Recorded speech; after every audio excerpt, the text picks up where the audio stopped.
Welcome in, everybody. Welcome in. Welcome in. Three, two, one. How we doing?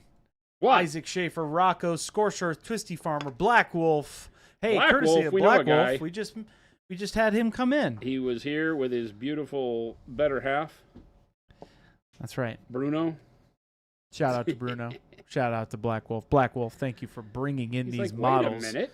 The Shout out. dog gets top billing? Oh, yeah. Well. You shouldn't expect anything less. Very cute dog.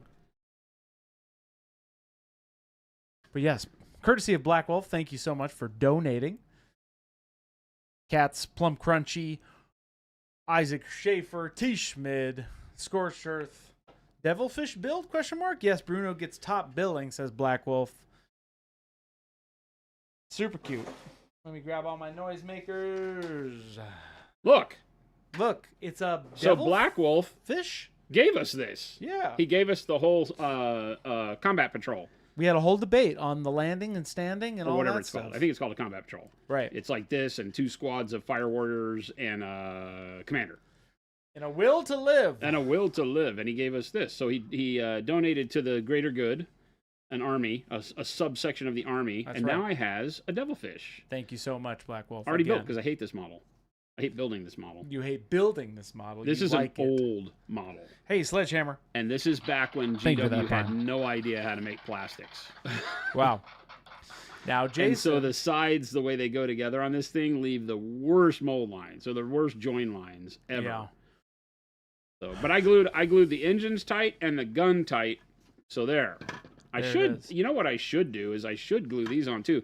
Can somebody confirm, like, are these things supposed to come off anymore? I don't think so, right?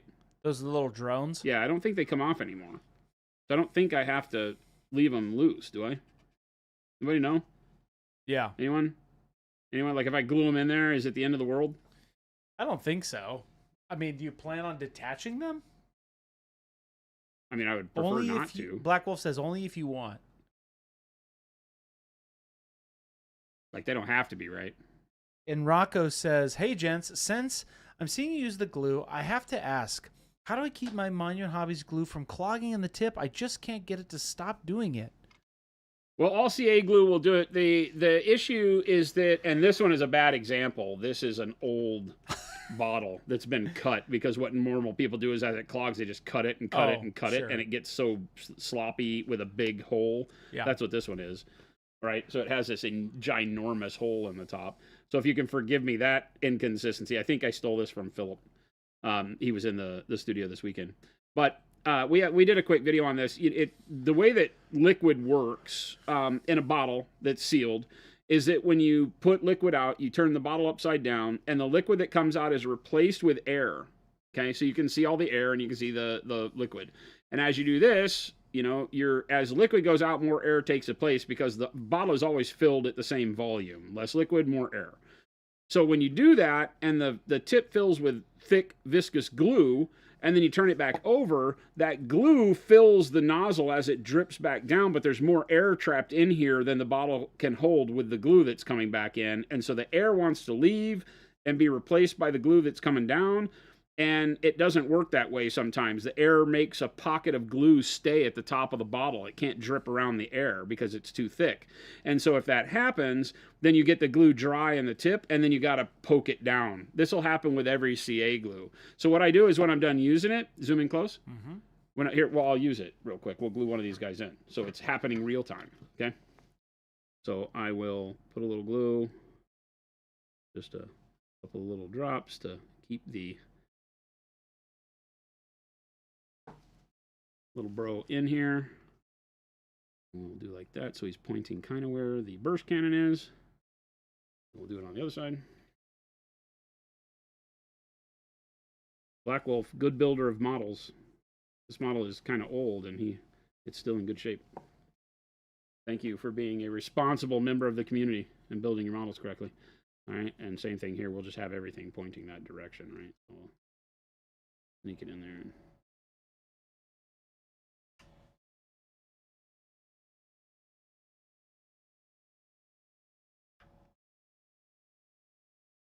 Okay, so that's glued in there, and now what I do is now there's glue filled, right? You can see that the hole, you can't see all the way through it. So squeeze and get that air to pop out. You might get a little bubble of glue to come up, but if you squeeze gently, what you'll see, zoom in super close. Yeah. Right? You'll see how the air is coming out? Squeeze it almost until you can't squeeze it anymore. And then when you let it go, it sucks and opens up the aperture of the bottle. And you can do that multiple times until you can see down into the inside of the bottle. And now that glue can't dry and fill the gap. But it's all about getting the excess air out, and you can squeeze more than you need to. And then when you release, it sucks air in that pulls the glue back down. So that's just the way it works. You would do the same thing with a ketchup bottle, mustard, anything that's more viscous than water, because the air can't get through the glue. And so the air bubble is sitting there. The same thing happens with paint. That's why our bottles don't use a standard dropper bottle, because what happens in the standard dropper bottles is exactly the same. When you turn the bottle back up, right side up, the paint's trying to drip back in, but the air that's in the bottle is trying to come out. And so they stop each other. And so that's why you'll get the cap to dry. And then when you go to squeeze it, you'll pop the whole cap off sometimes. So there you go. Fluid dynamics in a quick course. Science. So yeah, just put it down and squeeze it easy, because if there's enough glue and you squeeze it, you could lose material. The glue could come out. So squeeze it easy so you just get the burping of the bottle. And burp the bottle, put the cap back on, off and running. Ta-da!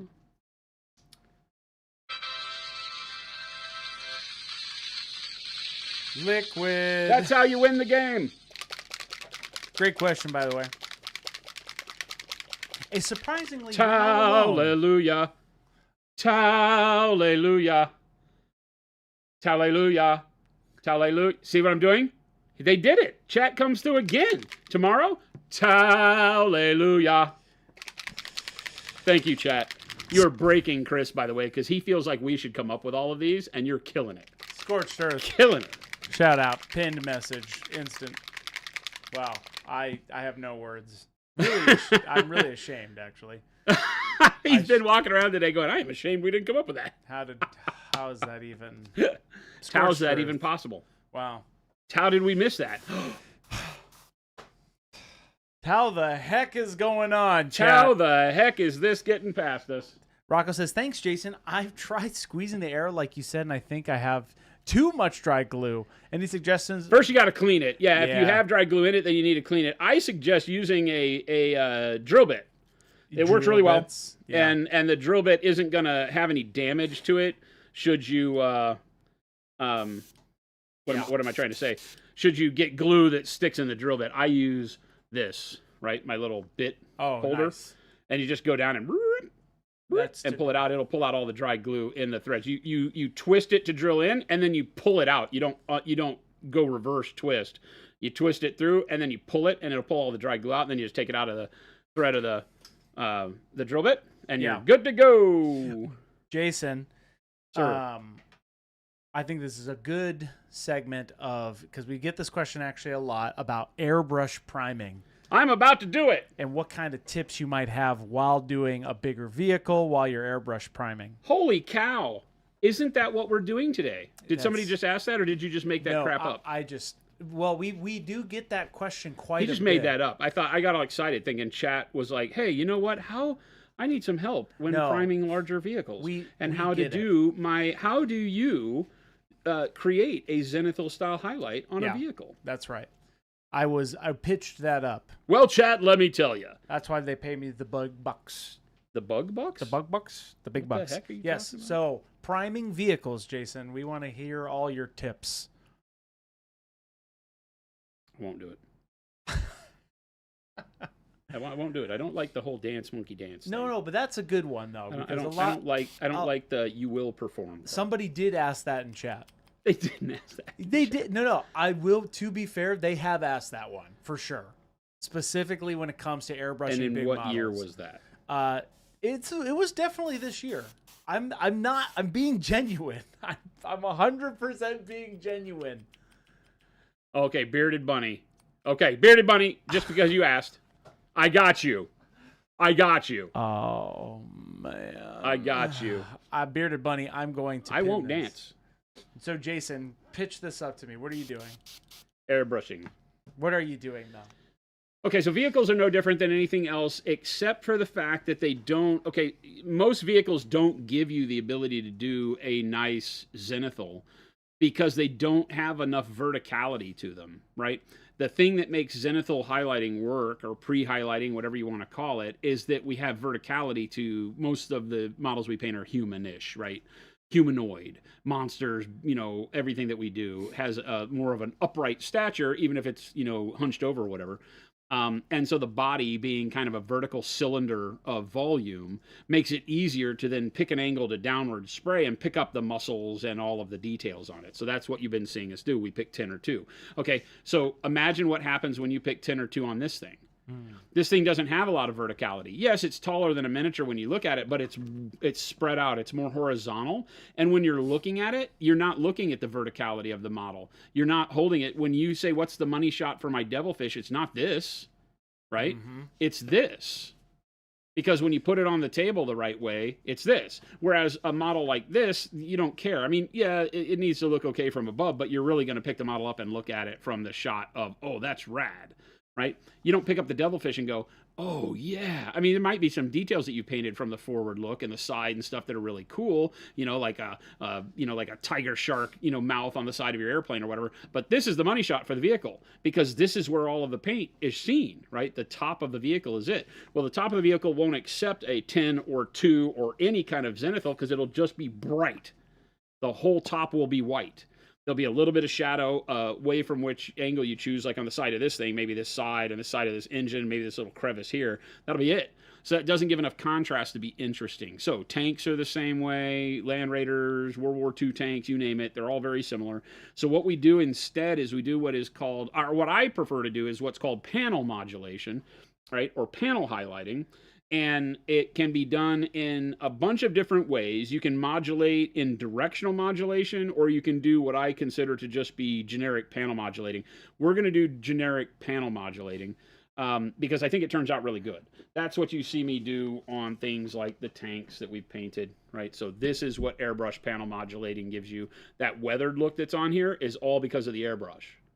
So that's what we're going to build up as we go, okay? So what I'm going to do is, well, I guess not, because we don't want to change. I was going to say, normally on a vehicle I would do, whereas on a miniature I might do black and white. On a vehicle I would do black, gray, and white. I don't want to do that here because of the way we're filtering our main color with the dark blue black. So I don't want to add another color in. So we'll just go with royal purple and pale yellow and white, right? But I will probably airbrush some of the white as well on this, and not just dry brush. We haven't had... Oh, we did. The Town R, we did the same thing. I airbrushed some of the white on the Town R, too, because it was big enough. It's basically a huge... Yeah. I'm not going to say it. It's not a vehicle. This is a vehicle. That's a big walker. That is. They're different. They are different. The same way a shield is not armor if you play PoE 2. So there you go. I'm learning. I guess that is correct. I'm learning. All right, as always with priming, you know, and any other thing, I don't want to put too much in there, so I'm basically just filling enough paint to be at the opening. The reason for that is, as we talk about, we don't want it to be drying in the airbrush if we can avoid it. So, right? And then we're just going to give it a light dusting. So notice how as I'm priming, I'm not looking to turn this entire thing black. I want to see the gray plastic show through on the initial pass. This is the way I prime every model. This is the way you should prime every model. If you're not doing it like this, you're doing it wrong. It's one of the few things that I stand by and tell people when you're priming, this is the way to do your priming. Right? You need to give the primer the ability to bite and really grab onto the surface. And this is the way you do it, by building up layers of tooth and letting it kind of bake into itself, as opposed to trying to flood the area. And as we talk about a lot, why the primer doesn't stick to the model is because the primer dries pretty quick, and the polyurethane that's in the primer speeds that, and so you wind up with a very good outer coat that is floating on paint that isn't cured yet if you just flood the surface. So that's the way my models look when I put my first coat of primer on them, right? You can still see the patchy gray through it. So again, you don't have to be very far away from it. I'm about 2 inches away, maybe 1.5 inches. It's really just about moving around quickly, not aiming the airbrush at any one spot too long. And I'm just looking to make sure I get paint on all the surfaces this way, just a little bit. Because even that little bit of paint gives a texture, a microscopic texture to the model that allows the next batch of paint to stick even better. Right? And this, when it cures, is basically just one layer thick, and you're fine. Not going to have any of those problems. So again, every model you prime, take this into account. The only time you'll see me spray thicker primer is when we're priming a model that's already been painted and already has the paint sticking very well to the model. So like when you've seen me do these towel repaints, I'll cover them more on the first pass because they already have a lot of paint on them. So would you apply this same technique when using a spray can if I only have a spray can? Spray cans are very hard to do this with because you're not in control of the flow of paint. So the way that you do this with a spray can is that you move quicker across the surface, right? Okay. But then you don't get to cover every surface. See, I'm moving quickly from spot to spot, but I'm covering all the spots. With a spray can, you're basically going to just need to make sure that you're doing very quick passes, so it's like that. It won't cover everything, but it will give you that initial grab. Then you go back. Now, the reality, though, with the spray cans like ours with the acetone base is that they have a much heavier solvent to them, and so they tend to cure through thicker amounts of paint better in one pass because of the way it evaporates. Okay, alcohol-based paints, enamels, things like that will tend to cure wholly, whereas water-based paints will cure from the top to the bottom. Top being the layer that's hitting the air, and then try to get through to cure the bottom. Sometimes if you put them on quick enough, they don't cure through the bottom layer. Or they will, and they'll crack the paint and all the things we've talked about in the past. So you just have to be careful. So with rattle cans, it's not as important, is really the gist. But still, I do fast passes so that I don't load too much paint up, so that you don't get that pooling, because rattle cans will definitely pool paint on you quicker than an airbrush. And you don't want that, because it could give runs or inconsistent textures and things like that. And would the same science and timing apply with brush-on primer, or is that a little bit different as well? Yeah, brush-on primer, the same thing. You want to do a thin coat first. But by thin, I don't mean thinning it down with water. Just don't put as much paint on the brush and don't slop it on. You know, try to do as light a coat as you can. Basically, you can treat the brush-on primer as if it were just your standard paint. And how you would layer if you were just painting a model. Do the brush-on primer that way. The second coat I'm going in, and now you're seeing it get a lot more black and filling in the spots. Again, keeping the brush moving so that I'm never building up too much paint in any one area, just kind of wiggling it back and forth as I cover the model. Good way to make sure you also get paint inside all the cracks and crevices that our models have, especially towel with like the little vent areas and stuff like that.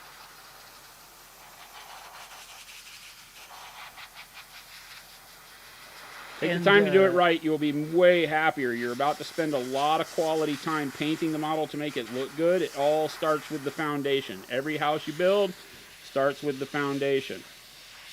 And if you don't build a good, strong foundation, then none of the house you build on top of it matters.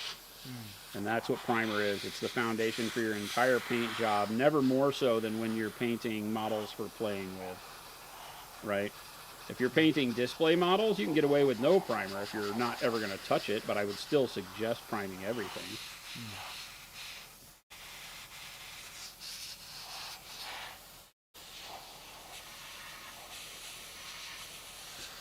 Do rattle cans ever use different types of solvent? Maybe like lacquers or methyl? Ours are acetone. Ours are actually made from the same solvent base that is used for roadway marking paint. So they're super strong when cured and highly UV resistant and all that good stuff. So there's a lot of benefit to it, but it's also a thicker paint that you can't just make work well from the brush. That's why not all paints are made out of it. Plus, it's also very unhealthy to paint with all the time. And the heavy solvents you need to clean up after it is the bigger issue, right?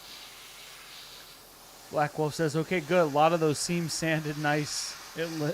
Sanded nice. It looks." Yeah, I didn't even really have to go back and scrape many of them. They're smooth enough for my version of cool on these things. They'll look better than 99% of the devilfish out there. Now, when you go to do your base layer on this guy, you'll cover the whole model, correct? Yeah. Nice. What do you mean? Just like with your royal purple? Oh, yeah. Okay. Mm-hmm. Even the bottom. Yep, even the bottom. Even the inside, Chris. The door on the back opens up. No. We paint the inside of our You're not insane, here. Jason. We paint the inside of our tanks here, Chris. And like I said, and when I say insane, insanely accurate and good. I don't want to offend anybody. But if you're painting the inside of your models and then gluing them, I got a problem with that. But maybe that's your process, so maybe I don't have a problem. You do you.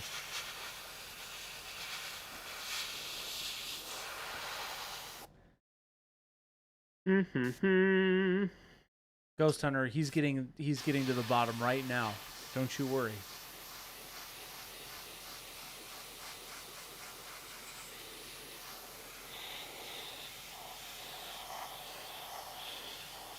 Ghost Hunter, I don't think that's how that works. I glue my models, then paint the insides. I don't think that's how that works.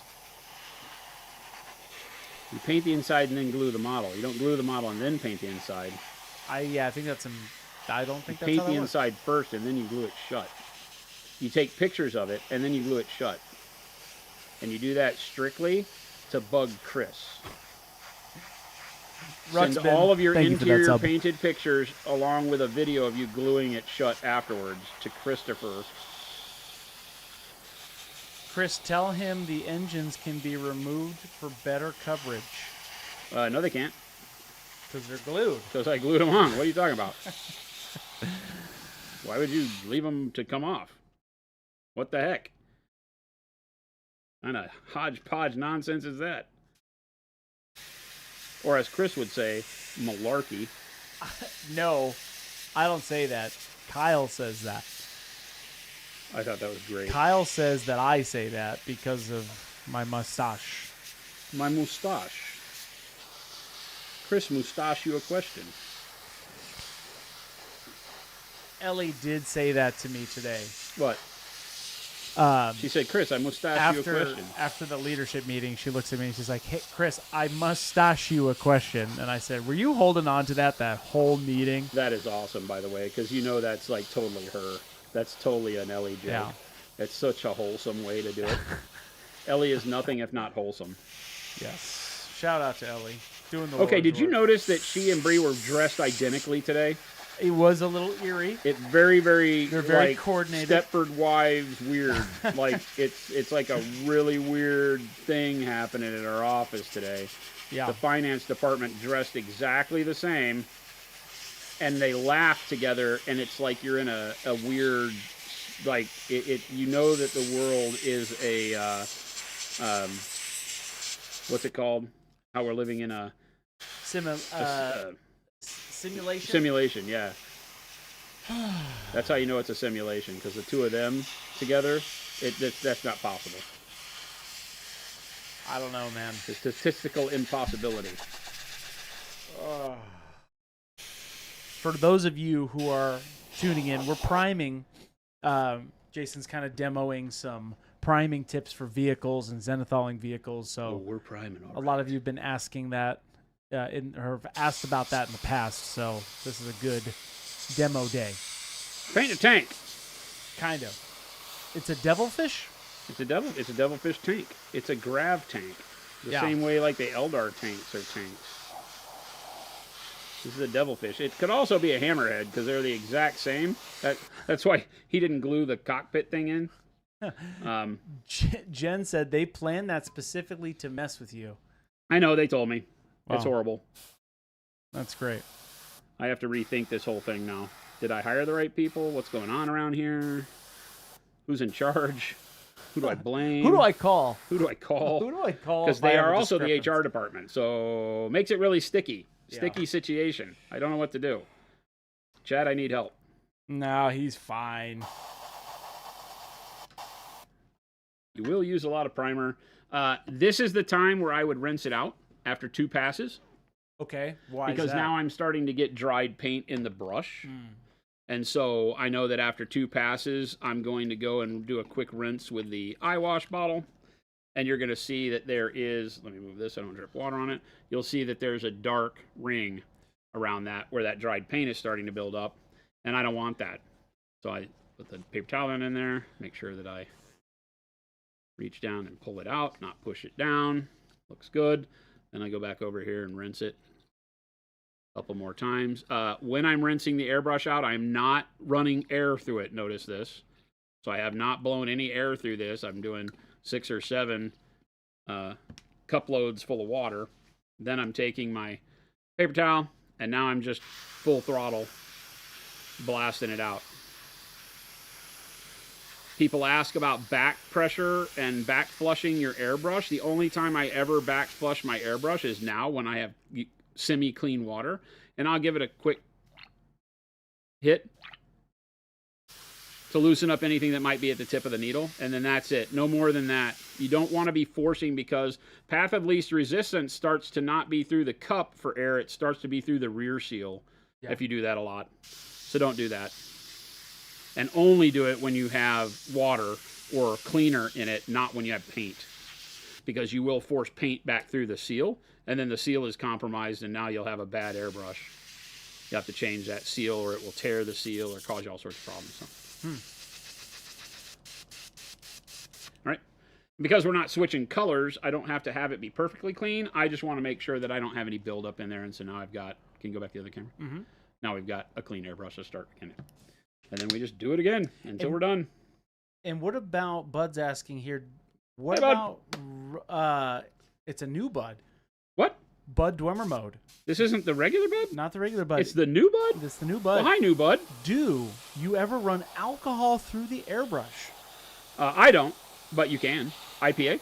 Yeah. Yeah, you can definitely run IPA through it or whatever you want. I don't. I never run anything other than perhaps a little bit of soapy water. And generally not even that. Really just regular water through it to clean it. I'm just rinsing most of the time. If you do it enough, if you rinse often enough, then major cleanings are very rare. You don't run into a situation where it feels like you've got to do much other than that.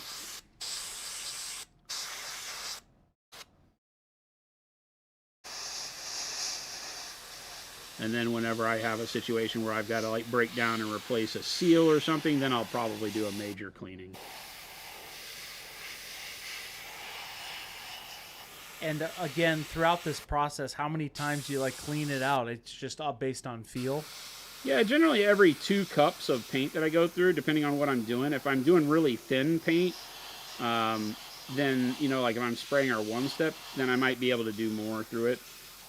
Because they don't clog or give as much problem.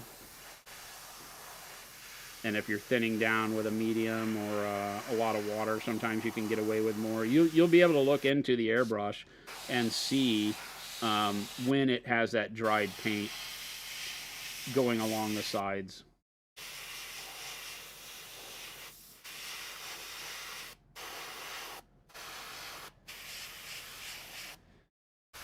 Snow Blinky, first time chat. Do you not need to wear a mask? ? You can. We have pretty good ventilation in the studio. I'm spraying very close to the model, and nothing's really going airborne here. A little bit will, but I'm not wasting a lot of paint. The further back you are, yeah, and the more you paint. Now, this model is big enough and taking enough painting that, you know, it would be probably good to put on a mask if you didn't have proper ventilation. I always recommend masks. You know, it's never a good thing to be breathing in solids. But that's why I paint about an inch or 2 away from the model. That way you're not flinging paint up into the room. And this very wet water-based paint, it's not like drying in midair.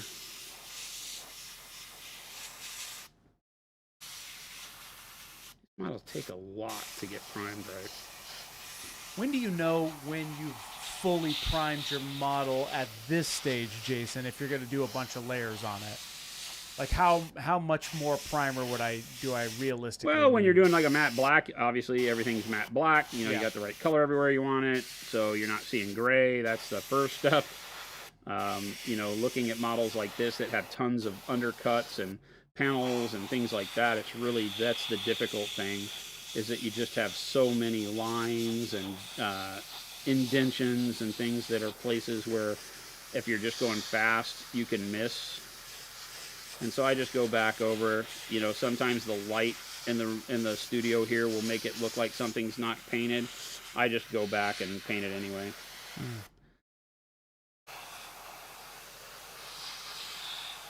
As long as you're doing thin passes, you're not going to do anything bad to the model by doing more coats. Gotcha. Okay.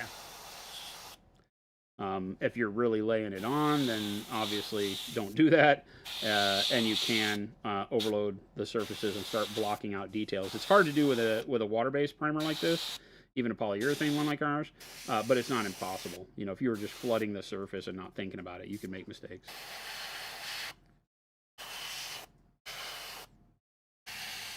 But it's really just kind of going around and learning the shape of the model as I'm rotating it around and knowing where I might have a problem getting paint into, and then just focusing those areas. This landing gear is a problem because it's hard to get to and aim at, number one. And number two, like here, like I have to shoot paint into that landing strut behind there. The only angle I can get to it is here, so not knocking the airbrush against stuff I've already painted and still being able to cover everything. You know, you may have to have areas on certain models where you go back with a brush and finish it up. Or areas where you say, you know what, I don't care. Because can't see it from the cheap seat, so who cares about the inside of the landing gear? And that's perfectly okay. Up to you. Yeah, I never. Some people are asking. Mo was asking if when I pick my nose after stream, are the boogers the same color as Jason's paints? I never have that issue in here. Nope. No. I would say that, yeah, if you've ever had that issue in the place you paint, then you need to wear a respirator all the time. Yeah, you know it's not properly ventilated. We do not have that issue here. I never go after stream and blow black primer boogers or whatever color we're priming. Well, and to Jason's point, too, you don't really spray a lot. You don't use a lot. You're super close. Yeah. There's no paint getting anywhere else. Nope. And your pressure's pretty low. So you're kind of... Yeah, 22 PSI with a very wet product like what we paint with, you're at very low. Well, I'm not going to say you're at very low risk because everybody's risk is different. But you're not throwing tons of solids up into the air when you're airbrushing this close. Because all the wetness is going directly on the model. Sasquatch, I can kind of answer this for you. Probably, if you're getting clogs with our primer, your airbrush is probably deep dirty. Because our airbrush primer is amazing, so it does not get clogs at all, if any. So I would look into maybe deep cleaning your brush. There is a chance that primer can thicken up, right?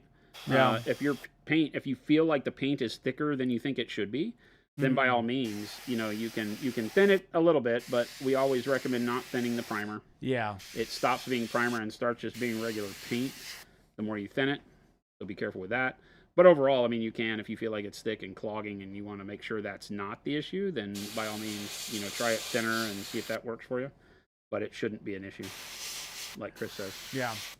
You typically don't want to, and just to make that clear, you typically do not want to thin our primer. The paint, you know, dealer's choice, but the primer I would not be thinning. Because the whole point of what Jason's demo is, even today, is that he's just doing it right through the airbrush, no thinning. This is how it should be acting for you. And Jason keeps his brush pretty clean, so... I just rinse it out after everything I do. Which, if you're not doing that, then you have deeper problems.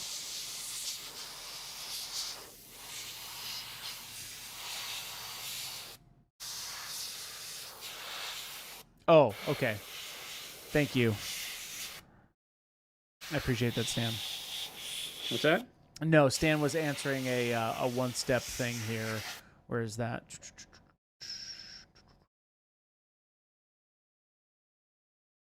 All right, this is going to be a real problem doing this engine.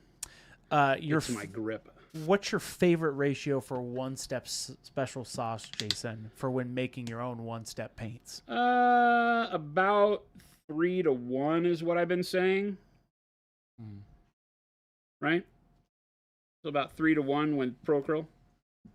Other paints, I have no idea. The one thing I'll tell you is the more opaque the color is, the more you're going to need, because you need to lower the opacity, obviously. So, be thinking in those terms, like titanium white, coal black, those colors are going to need to add more than something like yellows or greens in most cases, because those are more translucent to begin with. So that's just like normal thinning of any medium, not one step in particular, but if you're, putting glazed wash medium or nouche or anything with a color that's more opaque, then you're going to want to make sure that you use more, and then less when it's a translucent color.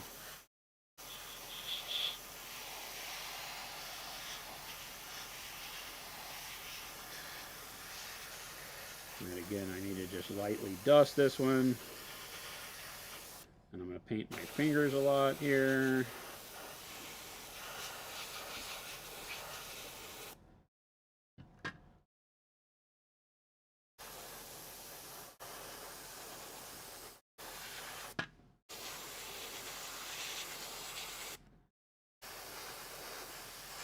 Vehicles are the one place that I recommend using a glove, especially when you don't have a way to mount it very easily. This one has a flight stand that we could ask Chris to go grab for us real quick. Could you go do that real quick? Yeah. That would help me a lot right now. I don't want it on the model when I'm playing it, I don't think, but for painting, the flight stand is probably going to help me out tremendously. Thank you, sir. Gives me something to grab onto.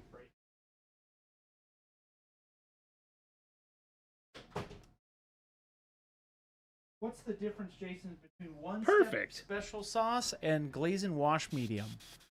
Lots. The glaze and wash medium is a way to do exactly what's on the tin. It will lower the opacity. It will not lower the viscosity natively, so you add water to it if you want to make a wash out of something, and just straight up medium if you want to make a glaze. But it's made to make paint less opaque and be more controllable, so that you can do glazing with it. And when you're doing a glaze, you're looking to take a less opaque paint, apply it over other colors, and be able to get the benefits of that kind of blending and mixing, right? That's simply what it is. The paint still behaves the way you expect paint to, meaning that when you put a brush load of paint on the model, it stays where you put it, and you are very predictable in the outcome. One step turns paints into contrast style speed paints, right? And in doing so lowers the viscosity as well as the opacity, while also creating a totally different flow for the paint chemically, so that it acts like a wash but has the tint strength or the coloring power of a normal paint, right? So they're weird, because those types of paints, especially our one step, are more opaque than you expect them to be, really vibrant, but also then have, let's see if it stays. It's always the scariest part, holding it upside down. So chemically they are very different. They both will lower the opacity. Remember, anything you thin a paint with that is not also holding pigment will thin your paint, right? Water, whatever thinners you're using, flow improvers, anything like that. No matter what they say, if you add it into a color, you will thin the opacity. You don't always thin viscosity, right? That just depends on what the viscosity of the additive is versus the viscosity of the paint you're adding it to. And when we thin for two things: opacity and viscosity. Viscosity is all about flow. The lower the viscosity is, the more akin to water it becomes. Water is very low viscosity. Paint is much higher. And so the more you thin with water, the more the paint flows like water, the less controllable it can become. So that's why we created the glazed wash medium, is for those people who are learning to glaze. You might struggle more if you just use water like I do most of the time, because it makes the paint very hard to control. Sometimes I'm not spraying paint. Sometimes I'm spraying air here to cure the paint, so I can make sure I'm getting all my areas covered in those inside engine spots where I can't really see. so don't think I'm overloading the model with like crazy amounts of paint all the time.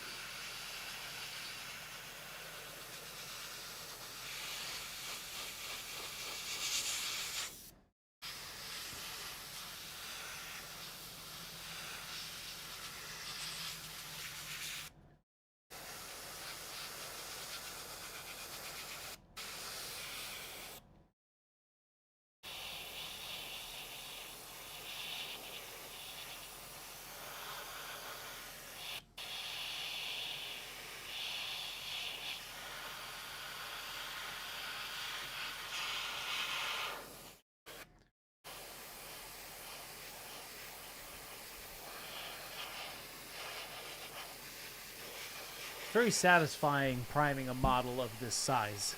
Like it really gets you jazzed to get the paint job going, you know? We were talking about it earlier that once you prime a model, it's like you've made progress instantly, right? It's a huge jump from gray plastic to this, even though it's just black primer. 100%. I'm a huge fan of sometimes just saying, you know what I'm going to do today? A lot of people ask, like, how do you keep motivated? Priming is a great motivator. 100% priming is a great motivator.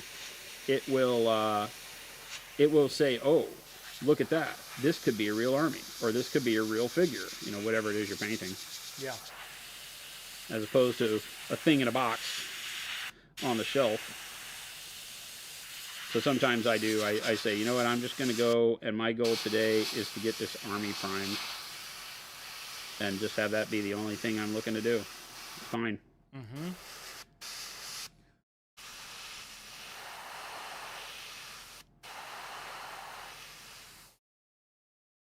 All right. That's great. Sometimes I'll go back because the thinner the area is, the less matte it will be. So if I see like shine along the front here, I will take the matte and I will just go with a little bit of a heavier button press and put a little bit more material along the areas where I see it still giving me a little bit of shine. Up in here maybe.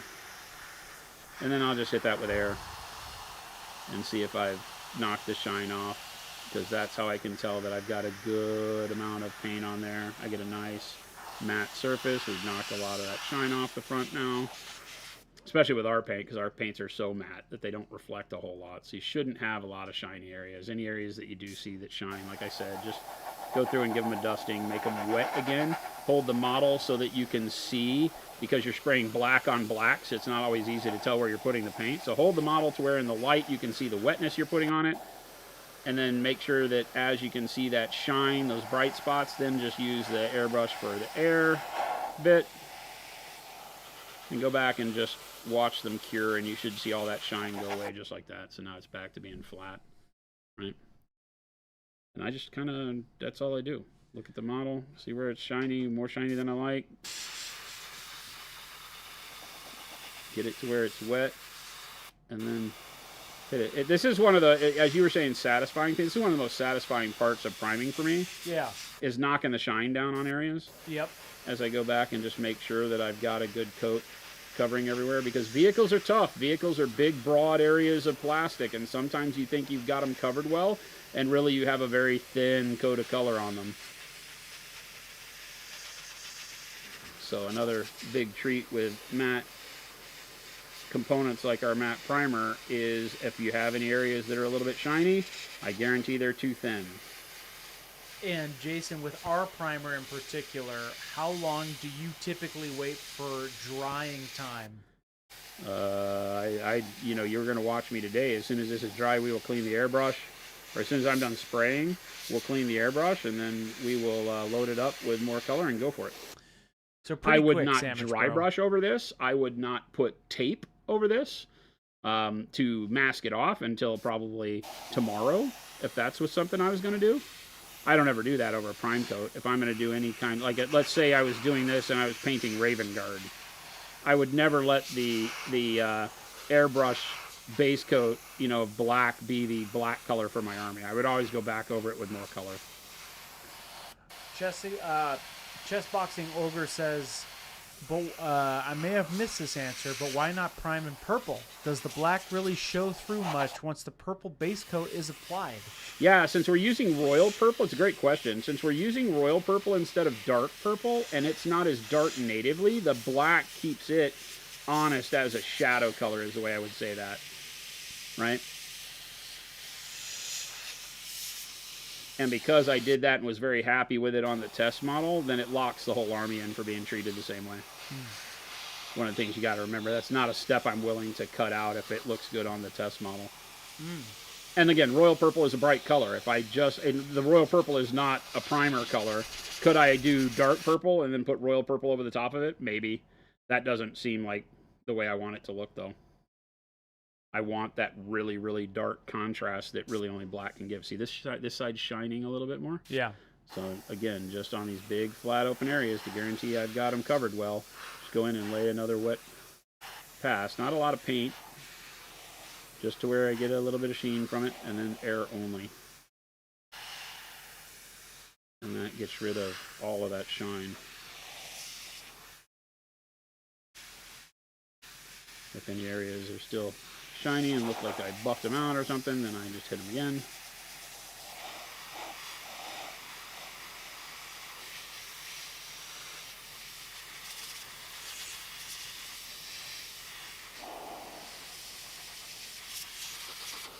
And obviously things like vehicles will take the bulk of your time. The bigger the model, the more time you got to spend on it.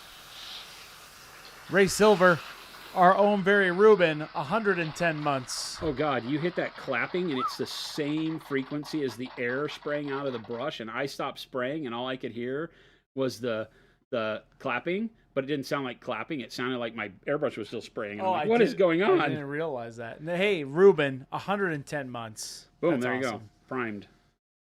It's that easy. That's a lot of months, Rubin. It's a lot of months, Ruben. How you doing, buddy? Ruben, employee number 1. Employee ID number 1. And Sandwich Bro right behind him, 2 months. Cool. And then again, I just take my paper towel with my finger, reach down in there, get the paint out to where it's no paint left in there, no chunks, no lining of paint. And then I just go and spray with the water. Want to go over to the palette? Yeah. Just use the eye water bottle. This is the cheap thing off of Amazon. And just spray in there. You can shoot the water down there pretty hard. And I usually, I don't know, I don't count 5, 6, 7 times until when I'm spraying, the water is clear. Because the first time you spray, you'll get a little bit of cloudiness from the paint color coming up. And so you just want to go until it's clear. You can go back over to the other cam now. And then on this one, you know, once the water's clear and it's not cloudy with color anymore, then I just spray into a paper towel at close range, about a half an inch away or an inch away, until I don't see any color on it. And like I said, as soon as I'm seeing it spray clear and not any black, then I can back flush it just a little bit to make sure I get any of the paint that's on the needle in the chamber flushing backwards and then mixing with the water and then spray out the front. When you do that, if you get a lot of color that comes back into the cup when you back flush it, dump it out, right, before you spray it again. And then you can otherwise you're rinse just kind of repeating the process, right? Well, if you notice there's a lot of color, then yeah, you might be shoving what could be dry particles of paint back down into the nozzle. But with this, we're not getting any of that. It's pretty clear. Our primer cleans up super easy. So one of the best things about it, one of the things I wanted to make sure we didn't do was because all of my old priming brushes, to 100% of them, over the years, would have to be relegated to only priming because the cup would have so much of the heavy polyurethane built up in it, you just can't get it out. And I've seen a lot of people that when you go watch them spray, you look at the inside of their cup and it's just jammed with color, or it's completely lost the chrome and is down to the brass and is like yellow inside because they've used like an abrasive to get the paint out of there. Even this one, after enough use, is starting to give a kind of a warm glow inside because the chrome they use on these is garbage. Even Iwata and Harder and everybody, they use new chrome instead of old chrome because somebody in the EPA said nickel chrome was horrible for the environment. So now we get crappy chrome. Ruben says, Doing good. Need to steal your black workup for my stealth suits. Oh yeah, it's a great workup. There's no thieving around here. You're not allowed to use this. All these color combos belong to every. Oh, did you just say he's not allowed to use it? I meant. Okay, chat, clip this. You're not allowed to use it. This is the difference between Chris and me. Wait a second. I said there's no thieving, and what did Chris say? You're not allowed to use these. And what did I say? These are open for everyone. Wait, but then you said there's no thieving. Right. You can't steal what's open for everyone.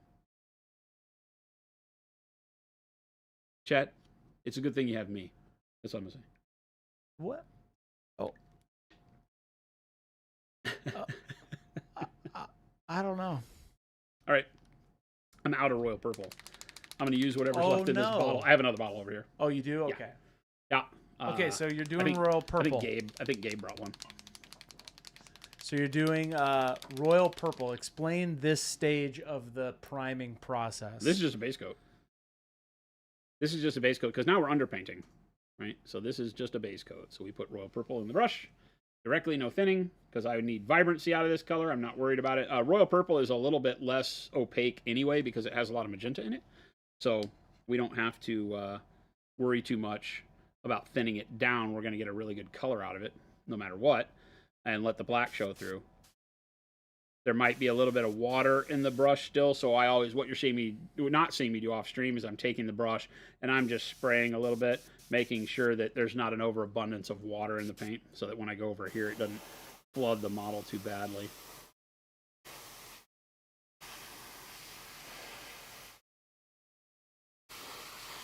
And what kind of coverage are you looking for at this stage? Full coverage, essentially? I mean, I'm wanting the black to be in between the panel lines, so I'm kind of focused on making sure that I'm coloring the model, but I'm not forcing paint everywhere. I'm just kind of wherever it'll hit. I'm aiming at the spot I want to color, and if it hits it, great, and if it doesn't, I'm not rotating the model to make sure that I get it into shadows, because the shadows can be pure black, right? So if there's areas like behind the engine cowlings here that don't actually get hit very well, fine. Black. That's why we prime black in the first place, is because they will still have the color we need to represent the shadows no matter what we do. And with this, because it is our shadow color, we're kind of more interested in shooting it from the bottom, although we will want, because of the way I'm going to do the panel highlighting on this, we will want some of this color on everything. We're going to highlight towards the centers of all these panels. So we want to make sure that the outside of all of these panels at least has some purple or remains black if you don't get purple everywhere. Because again, the purple is not the goal. The shadow being a different color than the main part of the model is the goal. And it will do that just by existing, so we don't have to worry about it too much. But I am going to outline all the panels at minimum. I don't have to do the inside of the panels necessarily, but I want to make sure I get the outside of all the panels done. And if you cover them all, fine. You don't have to not cover them. You don't have to cover them. You just got to make sure that the outside border of the panels is dark.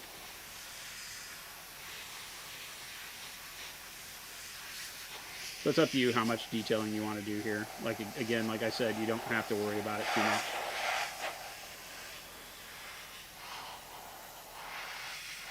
So, Jason, obviously this is at the point where you do have an airbrush.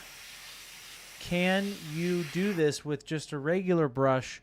And when is it the time to make that jump to the airbrush? The only brush that I would say you can really do this with effectively on a vehicle is a dry brush, a big dome dry brush, like our Dome Round Series dry brushes.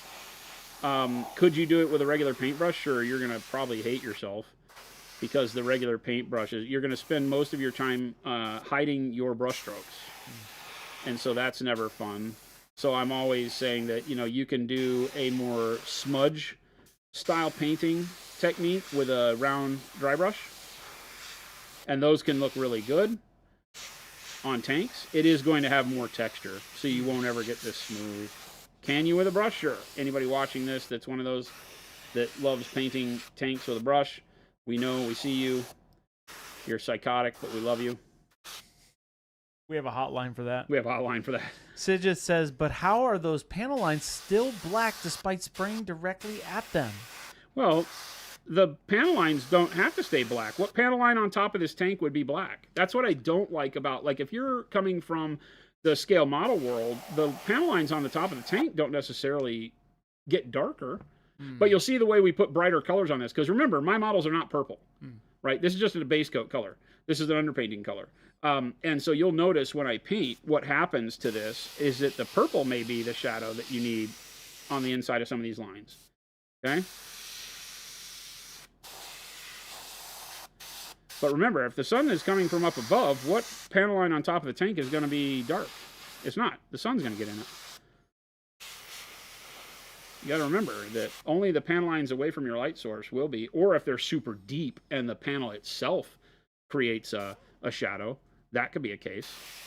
But going out of your way to make the panels on the top of a model be dark is inconsistent with your light that you're painting on the model, and can be really confusing because it makes it look like, you know, Tron or something where everything is just painted to be high contrast. It can look cool. You see some Gundam people do that. They will oil every single panel line. It's not consistent with light, but those people aren't trying to paint light on their model necessarily. Sometimes they do, but they don't have to be. All right, I'm out of purple, so I need more purple. Oh, can I get any more out of this bottle, please? I don't have to open a new bottle. So, Jason, going back to, Yes, I think Gilborn had a question on silly putty. You like masking putty and silly putty? Yeah. Silly putty is what we use. I have an egg over here sitting off to the side. I like silly putty a lot. Works great.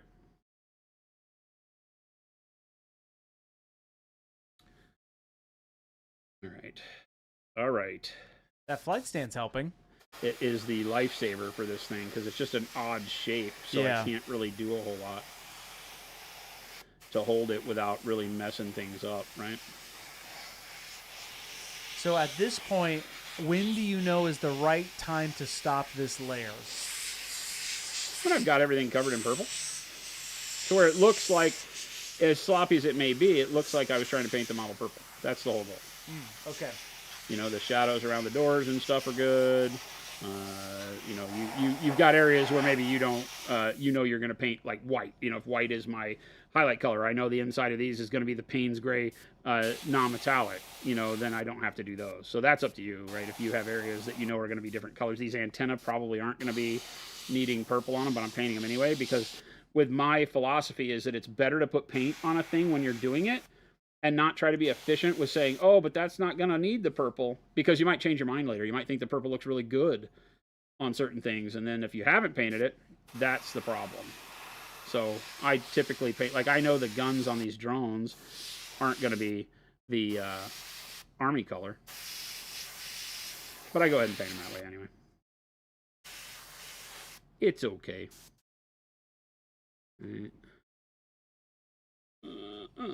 But you like to paint your flight stands black anyway. Well, this, I don't think this will be on a flight stand, but yeah, when I do flight stands, I paint them black.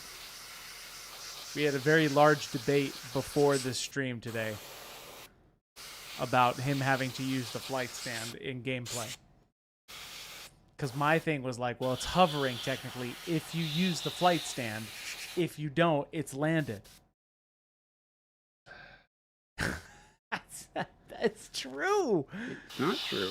It's so true, Jason. Have you never seen like a VTOL sit and have its flight gear down while hovering? This is not a VTOL. This is a devilfish. So I have to put up with chat. The guy who knows everything about nothing. That's what I have to put up with. Take it easy there, champ. That's what I have to put up with. Take it easy there, sport. That's like called me sport. Take it easy there, partner. Oh man. But that was my point. Is this landed or is this hovering? Yes. There you go.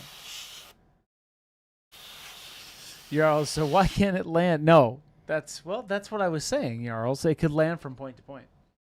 That's not a car, it's a sedan. That's silly. That's very silly.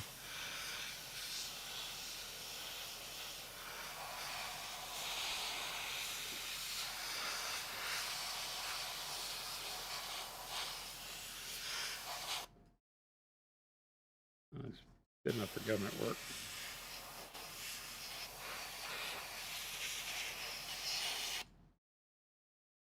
Underside looks pretty decent with purple. Again, it doesn't have to be perfect. A little bit of black showing through helps because it gives us more contrast when you put the main colors on, but that looks like a purple devilfish to me. Nice. I've got from the underside and where I know I need shading, I'm pretty good everywhere. I'm going to hit the front nose a little bit more. From the gun pod here. But I think that's pretty good. The engine cowls may be a little lacking in some spots, but again, I don't care. That don't matter. Oh, that one does.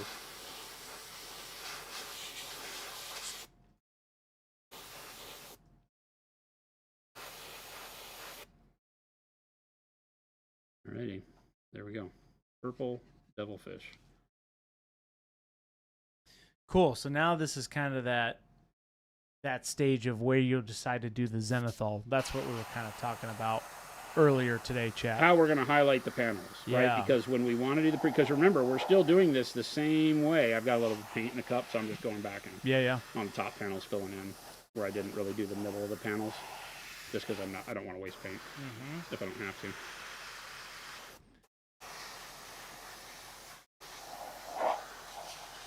All right, perfect.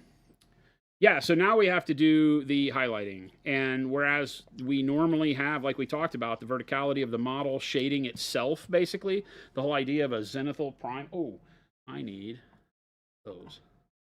What? The paper towel. Oh, okay.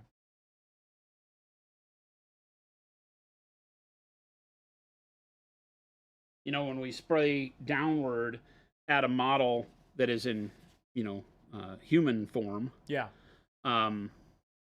Why did I just do that?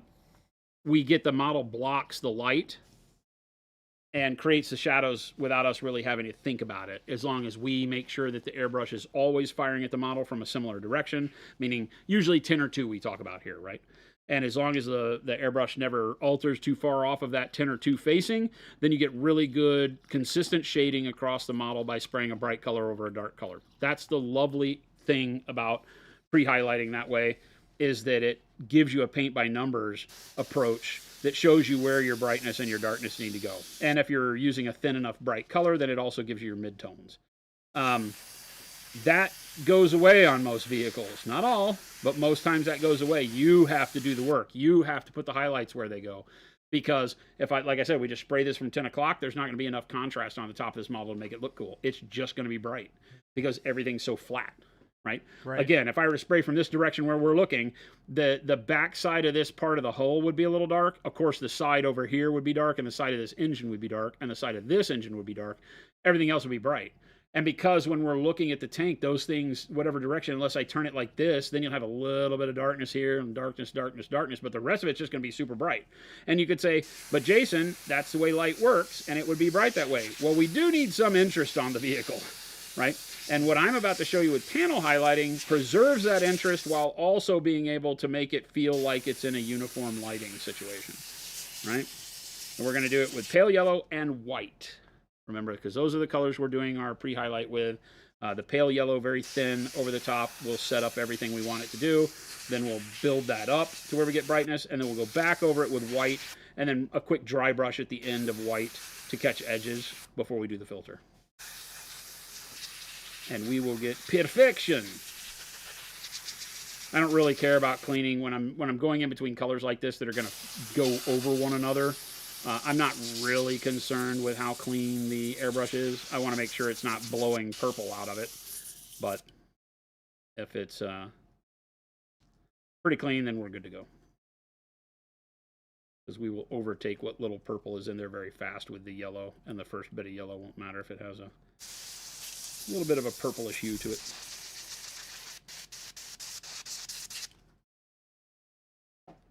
All right, so pale yellow we want to mix and thin. So we're going to grab, sorry, I hit the mic. No, you're good. We want to thin. Boy, this thing is hard to grab on the base. Cup, pale yellow.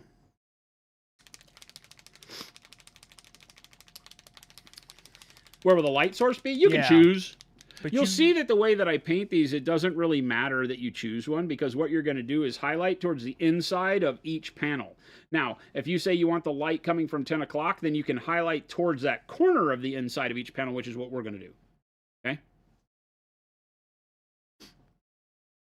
You've model cars and planes use auto touch-up air sprayers. Have you ever thought about using those for big vehicles? Yeah, they're all Valley Slim. They're all single action, so no.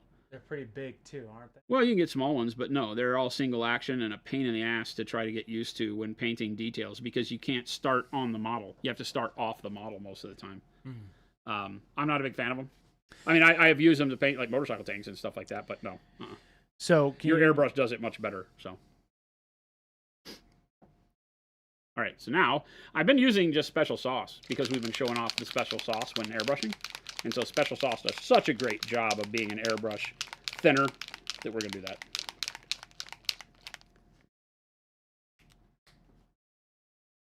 So that much paint, right? Scoot in one, yeah. So I don't know what that was, 8 drops, I don't know. And then I'm going to put about that much special sauce. Okay? So I would call that double. And then I'm going to do a little spritz of water. And that's going to give us the thinness we want. Mix that up. Always use the butt of the brush, not the business end.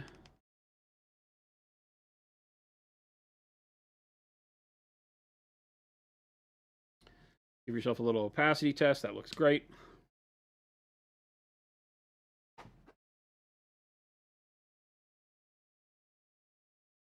And by great, it means I can see through it enough to see my skin, but that it's coloring my skin fairly drastically. That's what I'm looking for at this level. I know that doesn't give you a whole lot to go on, but that's the way I'm looking at it. So, like semi-transparent a little bit? Semi-opaque, I would call that. Semi-opaque. Right? Anytime the airbrush has been sitting, I go ahead and give it a spritz to make sure it doesn't have water loaded up in it. And I'll pour a little bit out. Now here we go. Okay. So you just start at the nose of the vehicle here. I'm going to spray enough over here to get rid of the purple that's kind of saturating in there. That should be okay.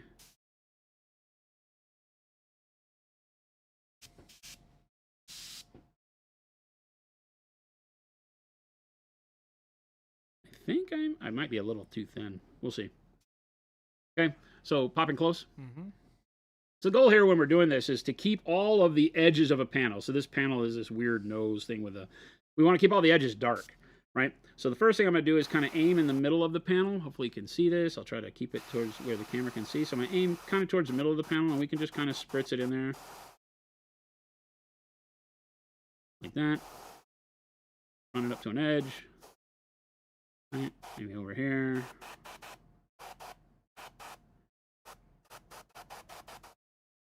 We get kind of right here in the middle of this one. Yeah. Right, and I just want to fill it out. I went a little heavy here. We'll clean that up. Right. Get in here and just kind of give myself the high spot. I'm very, very thin. I think I'm too thin with the paint, so I may want to add some more paint into this real quick. It's a little too watery.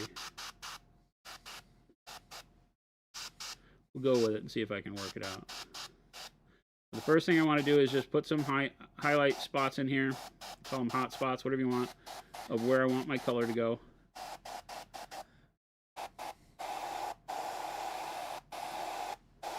Yeah, this paint is way too thin. It sure looked good when I tried it. I wonder if there was more water in the airbrush than I wanted to have in there. We're filtering over it, so it's not a big deal. But I'm going to go ahead and continue fighting it here. But the idea is you're just searching out little raised spots on the panels. Well, every panel, I'm going for the center. Yeah. Not raised spots, the center. Middle of each panel. Or if there's not a specific middle, you're going for the closest, area to it as you can get. Gotcha. Right, some of these panels are like L-shaped, so I don't know that you can say they have a middle, but Right. everywhere I can get. This will be covered maybe by the turret, but I don't care. I'm gonna go ahead and highlight it anyway.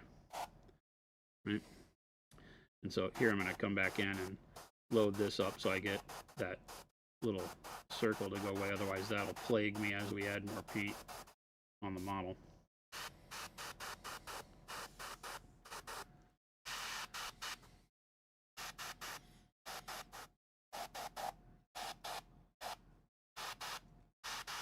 What's up, Monster Den? Good to see you, man. I'm on a podcast with you this weekend. Shout out to Monster Den, one of our monumentals.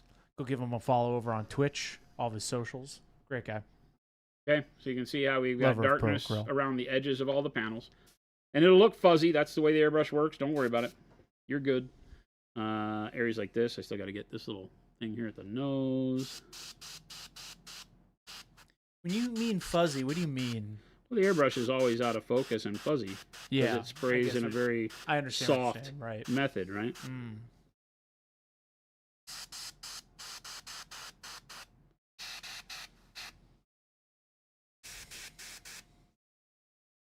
Stan says, silly as it sounds, it's nice to see Jason make a mistake in how he goes about rectifying it. Yeah. It sure felt like the paint was good to me, but it's a little thin. And so it's acting very wet on the model. So I'm having to, basically what I'm doing in order to make sure I don't overdo it is not give as much pressure on the trigger so that I don't get that, because this would have been a fine shot, except the paint was too wet, and so it pooled out into a pool that had no color in the middle, and all the color was pushed out to the outside edge and made that ring, which is easy. I can come back in and just fill the inside of the ring up, and it'll be fine. But it just is a hassle, right? Because I got to spend more time on something that I didn't want to do than normal. But okay, here I kind of want to. And something that I've learned from Jason too is that you can relatively fix pretty much anything when it comes to a model. There are some of those things that are crazy, but most of the time you can go back and just do it again. Oh, yeah, 100%. I mean, the worst case scenario is I cover that up with royal purple if I can't get it the way I want it, and just then redo I spray it again. Yeah. Now that's where you wish you had two airbrushes hooked up, which I don't have right now. Right. That would be the thing, right?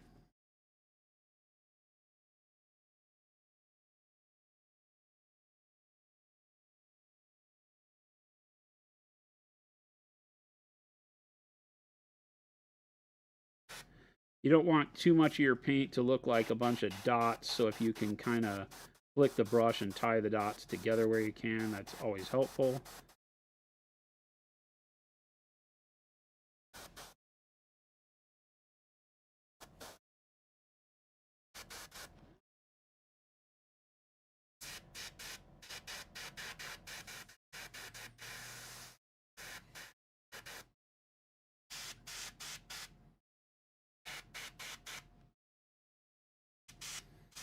We're going to do the drones the exact same way. We haven't been doing the drones the same way. This way, we've been able to do them as just a normal zenithal with the other models. But for this guy, we want to make sure we treat them the same. Otherwise, they start to look a little funky.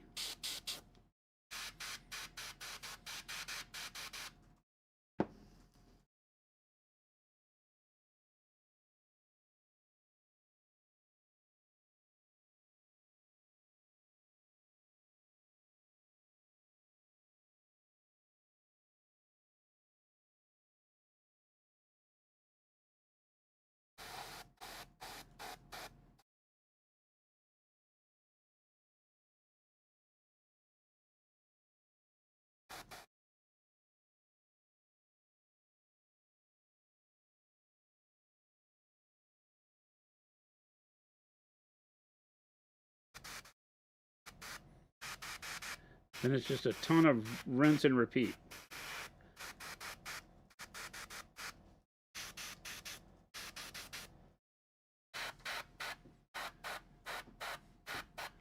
I don't know if all these panels will wind up being the base armor color or not, but I'll go ahead and hit them anyway, just to make sure that I have foundation laid for it if I do. If I decide to come back and turn some of those into more of the steel color, no harm, no foul.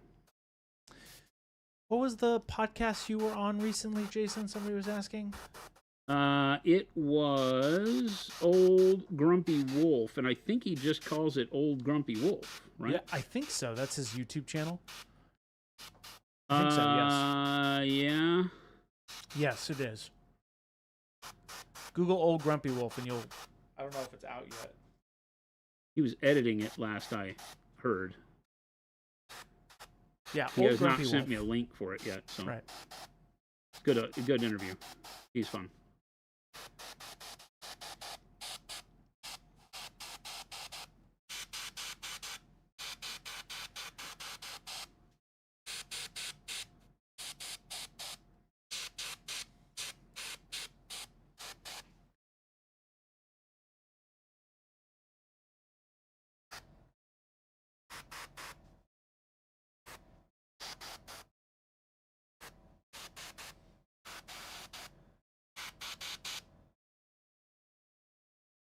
Right? It's starting to come alive. Well, you don't really get the feel to it until the filter gets over it, but you start to see where the contrast is. The contrast is on all the panel lines. And this is how we keep the panel lines dark, because we're never spraying the bright color directly into the lines if we're careful. Some of them might get a little bit of it, but this keeps it dark enough to where now all of that will bake the weathering in. That's why when we do tanks and stuff this way, the weathering looks, pop in close on this guy. Mm-hmm. This has no wash and no anything other than a quick edge dry brush. All the darkness on this is baked in because of this type of panel line. The same exact thing you're seeing me do here was done here, just without the filter. This was all done in the browns and the greens that I painted the tank in. So you can do the same method with the color you want the tank to be. This just happens to be done in a way that we're going to filter over the top, which is very much a way that in the scale model world you would do like an airplane. You have some people that would paint the bright color and then go back in and line all the lines in black. I've never liked doing that. I like doing the dark color first and then building the bright up over, but it's, whichever you prefer.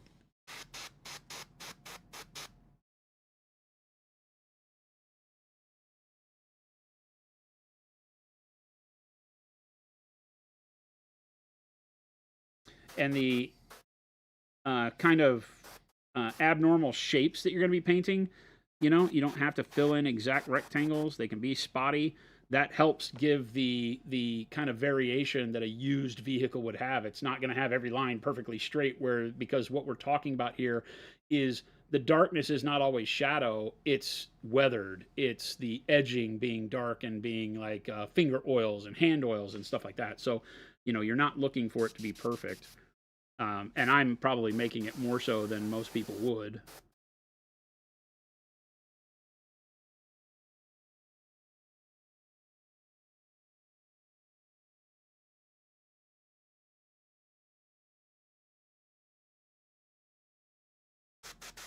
Again, I don't know what color all these areas are going to be. I might choose to do the engine cowls in something totally different, but we're going to build the foundation up as if we're going to do it in the armor color. Like this back engine section might be better off being the Payne's Gray, but whatever.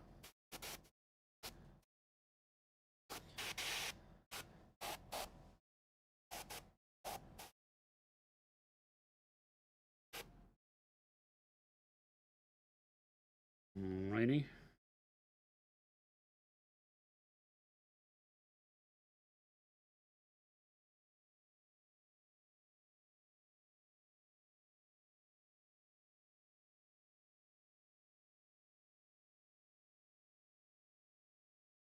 David, Commando Ken, I can't take that credit, came up with this title yesterday and we're using it. Shout out to Commando Ken.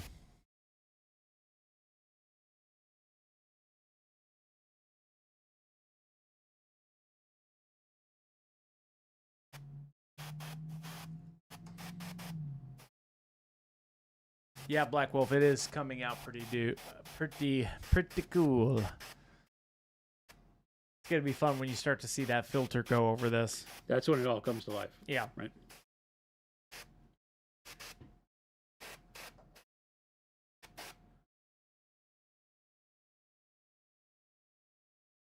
And notice how I'll start building up more brightness, more build up on the panels towards the top when I have a vertical surface like this, so it feels more like a traditional zenithal on the back here.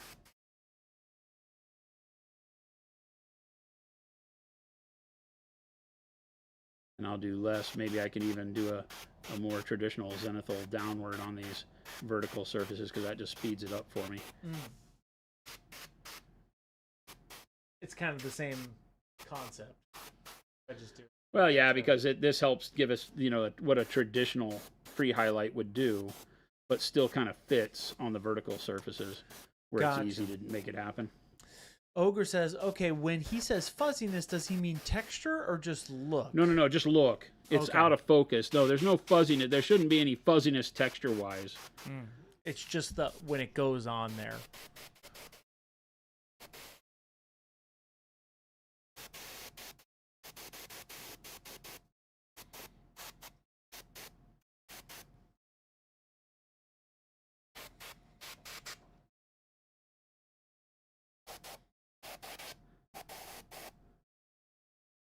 Going to be pretty good. Again, we can, on the sides of the engine cowls, because we have the verticality, we can use these and spray like we would a normal zenithal with a very light dusting on the sides here, going down the door and the side panels to give us a head start on getting all that set up. Make sure I'm not spraying my other models. I'm being pretty open with this.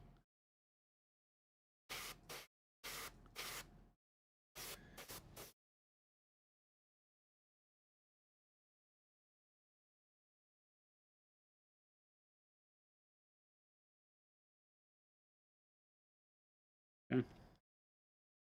And that gives us a more standard look on the tops of the panels. And then we just come in and do the same thing we've been doing, but brighten up the top panels, kind of like we did there on the back. Notice how I'm leaving the edge dark. See that edge? Mm-hmm. Don't paint that edge. Why is that? That's part of what gives it the kind of pre-weathered look, right? You can imagine like dudes stepping on that as they're going, and so wearing paint off of it. So try not to paint that edge, even though it seems like, well, that's on the top. Yeah, try not to do it. Desmond, thank you so much for that Prime sub. We appreciate you.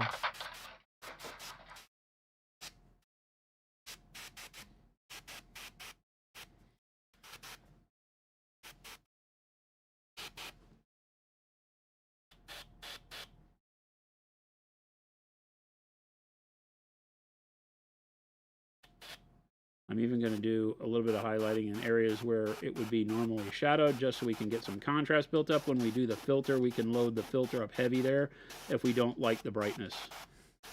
But you can't do anything to pull the contrast in if you don't set up for it initially.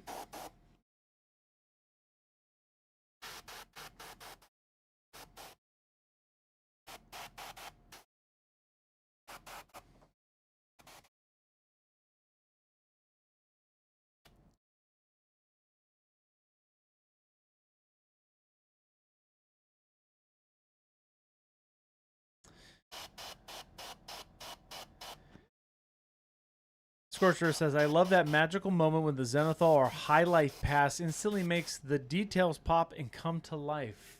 Yeah. We went it from can make a big difference. Gray plastic to this pretty much within the whole stream. That's exactly what we did, actually.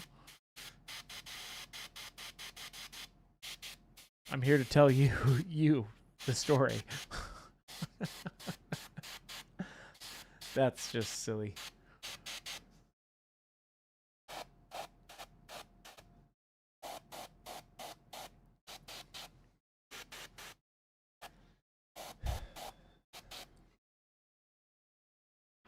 Make sure I'm not missing too much. A lot of spots on this guy.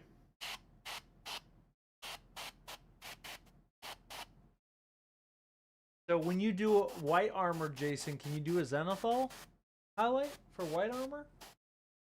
I mean, yeah, it's sometimes all you need, right? Sometimes the Zenithal sets you up for then what you need to have it look and appear white.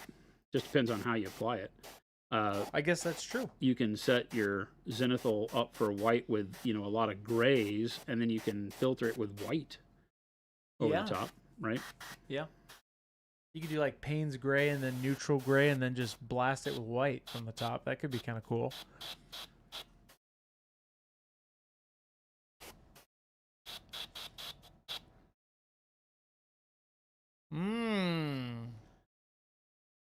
Looking pretty good.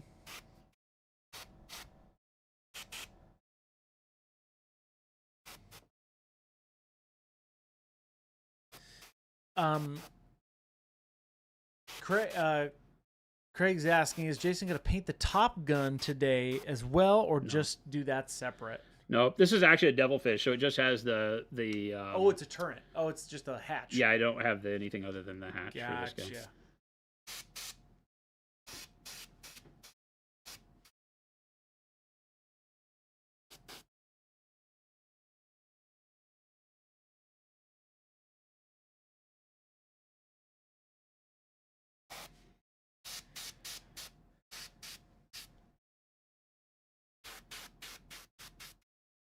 So for doing my first vehicle, says Belcourt, does armor color affect your approach when weathering?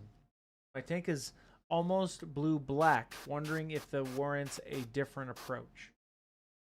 Than what you see here? No, just in general.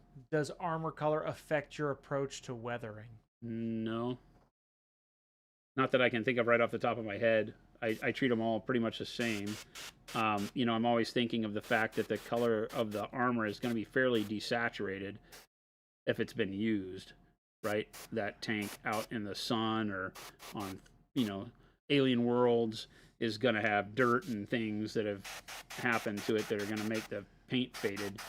So I will typically do something like this even when filtering a dark color over the top. I mean, we're doing a dark color over this. No worries, Craig. No worries at all. No need to be sorry. For what?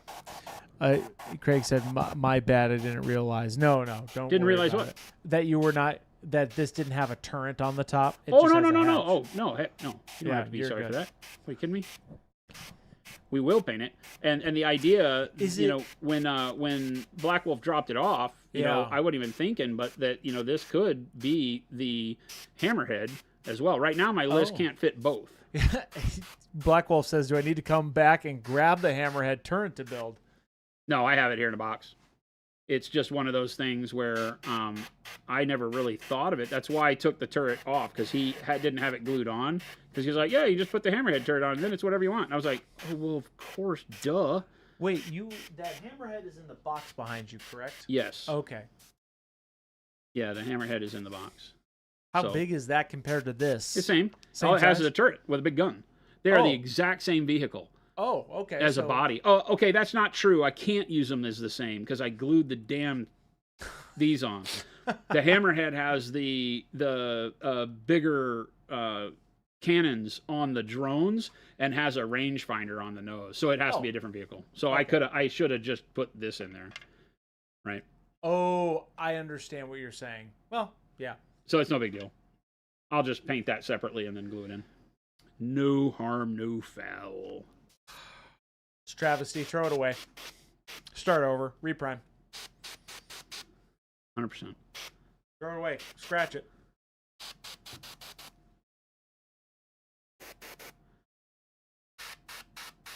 So you're just continuing on and just looking for those spots, right?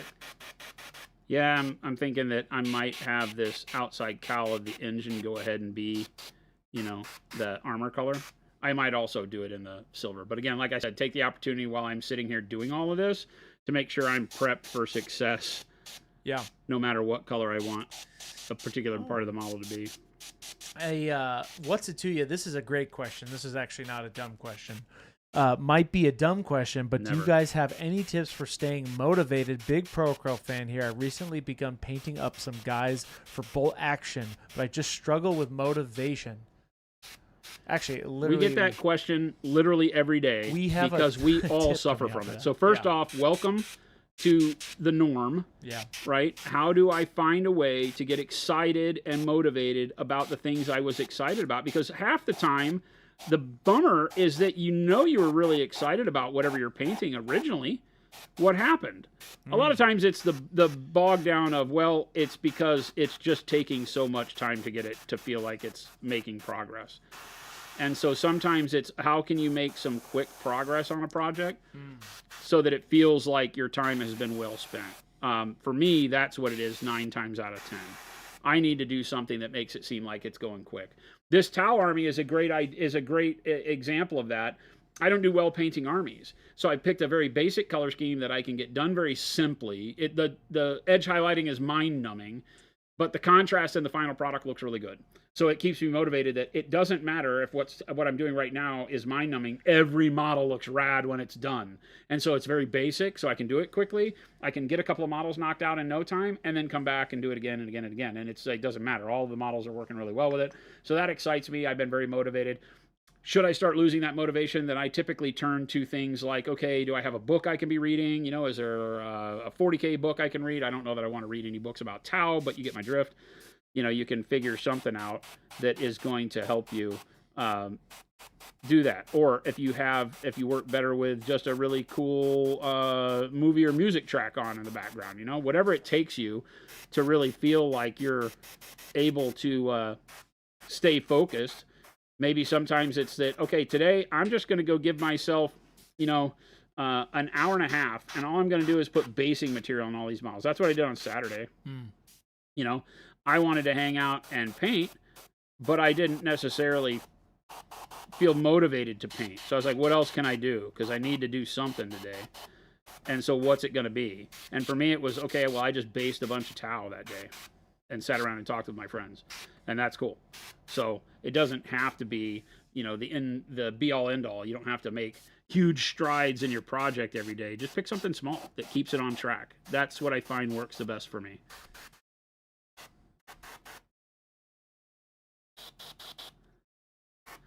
Hopefully that helps. I think it does, absolutely. All right, I'm about as bright as I can get pale yellow to become. Now the question on some of this is going to be, what do we do with the underside? I'm sure people are thinking, hey Jason, what about the belly of this beast? And so we have to be able to think, okay, well, what about the belly of this beast? What do I want to have happen on the underside here?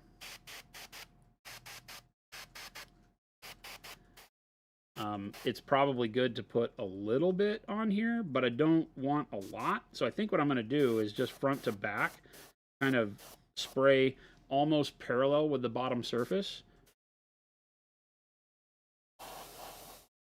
to do that zenithal front to back. This will pick up some of the detailing on the bottom without really making it to where I'm too focused on it, right? So now I get a little bit of detailing on there, you can see. So if somebody were to, you know, pick it up, you don't want it to feel unpainted. But I'm just going to use a front to back, since it's underneath the model, right? This isn't going to be a lit section of the model. So I'm really more concerned with just there being enough detailing underneath there that you can see some stuff. See, like that? Yeah. That works pretty good. That's great. And then I don't know that I really care about back here. Maybe I can aim and catch the front of the areas there, where the landing gear is. See, so now I can see those changes in elevation on the bottom. But other than that, I don't care, right? It just doesn't matter, because all of this is going to be all I care about, right? So bingo, there you go. That's the pale yellow. So what we've done is we've created all this little polka dot kind of a feel on it. And trust me, trust the process. This is going to look great when we put the white and then the filter on it. The white is what's going to catch the brighter highlight, because even though pale yellow is a bright color, it is not anywhere near as bright as titanium white. Scorcher says, for me, it's painting for a specific result. Painting for perfection makes it not fun to paint, so taking Monument Hobbies advice, just putting paint on the model. Yeah, I guess if your motivation is lacking because you're not hitting the goal you were looking for, that's a good one. Yeah. Right? I'm always thinking in terms of motivation, like today I just am not finding the energy to paint. And for me, it's never really about, well, that's not true. Sometimes it's that the thing didn't happen the way I wanted it to. Sometimes the color scheme didn't come out like I had it in my head. And so then I'm really bummed, and I'm like, well, that kind of sucked the want to paint. So that is real, you know. That happens occasionally where I have a really cool, usually with display models for me. I have a display model, and I'm like, oh, I have this really cool idea, and then I start putting it together, and I'm like, oh, it doesn't look good on this model. You know, maybe I saw something on the internet, a picture of a sunset. I see that a lot. Some sort of a nature background, and the colors they've used in it are phenomenal. And I'm like, oh my God, all those colors go together great. I'm going to try something like that on this model. I got the perfect model in mind. And then you start using it, and you're like, yeah, I see why it was good on a sunset or like a mountain range, but it doesn't really work on a human because it's too clown suit, maybe, you know, too saturated or something. And so I might get disgruntled that I only gave myself a couple hours to test it. The test didn't come out right, and so it feels like I need to spend 10 more hours working it out. And so I'll get frustrated and not want to work. But I just don't let that bog me down. I'm like, I'll just go back to something else. So I always say have more than one project you can work on. And I don't mean have 2 models from the same army. Have multiple projects, right? Doesn't mean you have to spend a ton of money and have multiple projects. But if I'm painting Tau, I also have a bajillion other models I can paint. So if there was a day where I'm like, you know what? Screw it. I'm not painting Tau. Yeah. Then I'll grab a Conquest model. I'll grab a Fantasy model. I'll grab something, a bust, you know. I've got a lot of the Lucas Zaba busts that I really want to paint. And so I'll just grab something and we'll have a palette cleansing here on stream. And I think having a palette cleanser nearby is always the best idea. Because sometimes you find yourself wanting to paint, but you're not motivated with what you're painting. So change it up. Paint something else. Boshak's asking, are you going to be weathering this devilfish? Sure, yeah. Sidious, what Jason described as your relationship with orange as a primary color. You mean as a color that you would paint your army in? Oh, it's so good, though. Orange is great. You know, it's funny you mentioned that. I just brought in some orange models today to have. Because it is such a great color, and there's so many great ways to do orange. Orange models? I don't know that anybody remembers. Some people have been around long enough to remember we did the Monumentals chapter. Oh, where'd you get of Space Marines? These are so grimdark. Click in close. Yeah, where did you get these? Right? This is the Monumentals chapter. So this guy is Cheveticus. Wait, did you get that from the back? Yeah. Oh, interesting. This is Cheveticus. I haven't seen these guys. That's cool. And boom. Nice. Right? So we did these a long time ago. And oh, that is, yeah. And it's like my everybody was like, you know, oh, what if you wanted it to be ultra beat up? So we did beat up. So we did this guy, and then we have the well, that's cool. The chapter guy someplace. I don't remember. I haven't seen this one. I like that emblem on the side there that you did. The freehand. Yeah, the other guy. I thought I brought another guy in here. Oh, I did.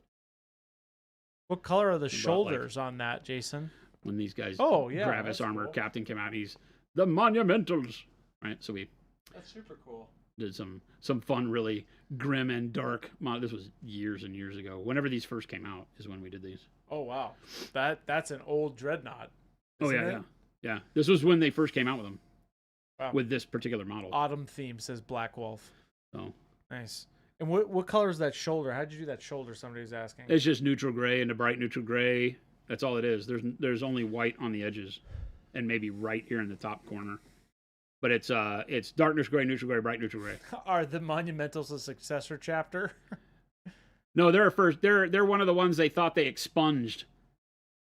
But there's a couple of survivors, and for some reason they have Gravis armor.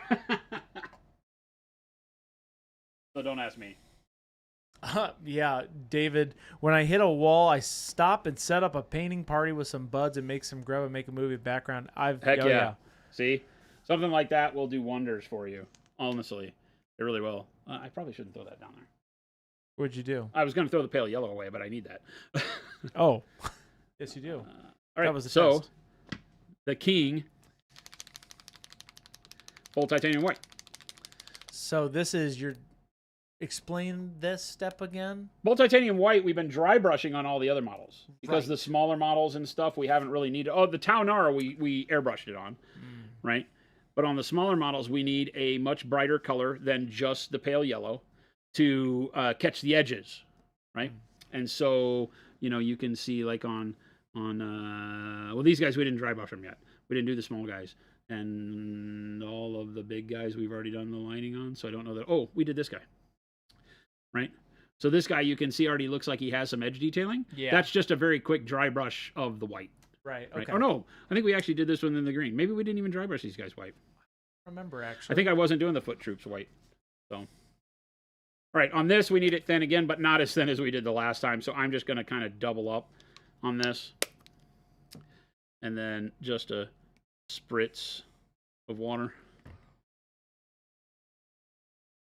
Scorched earth. You got to get some people together and make a painting party yourself. I have those every once in a while. You know, like when, you know, people invite me to things, or when people just see, here's the thing. There's Jeff. about to be a murder. You can't. There is about to be a murder. With Jason's beautiful faces and reactions, it's the There's best. about to be a murder. It's the best. Of course. What Chris doesn't understand is that I really enjoy having him around. I don't know why, but I do. That's it. You're not the first to say that to my face. And he just never wants to be around. I know. So it's really rough. I missed it. I was doing very secret things this weekend. It's not very secret because we all know. There was many more things I was doing that I did not divulge. Various business painting, non-painting business, not so fun things. So, yeah. That's what I got. I'm sticking to it, chat. That's my story, and I'm sticking to it. I'm just going to brighten from the front kind of on this. I'm going to zoom in a little bit more. There we go.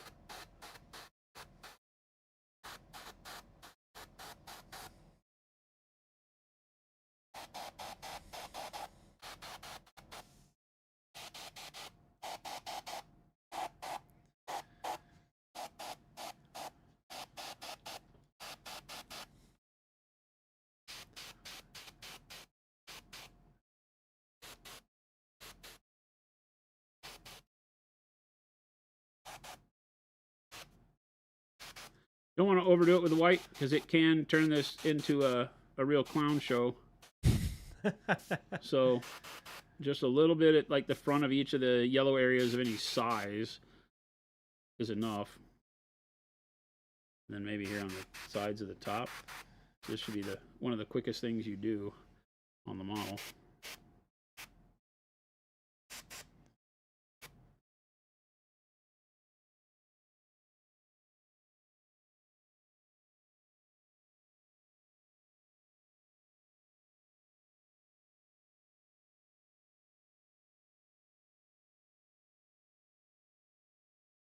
Looks pretty good, actually. I don't think I need much more than that.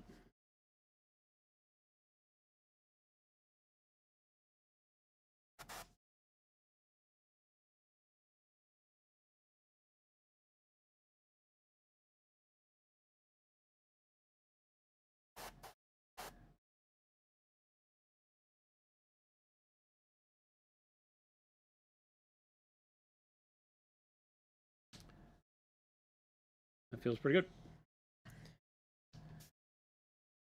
How far is your air compressor? I haven't heard it kick on once. It's Hooray! right on the other side of Chris, actually. That means the noise gate's working!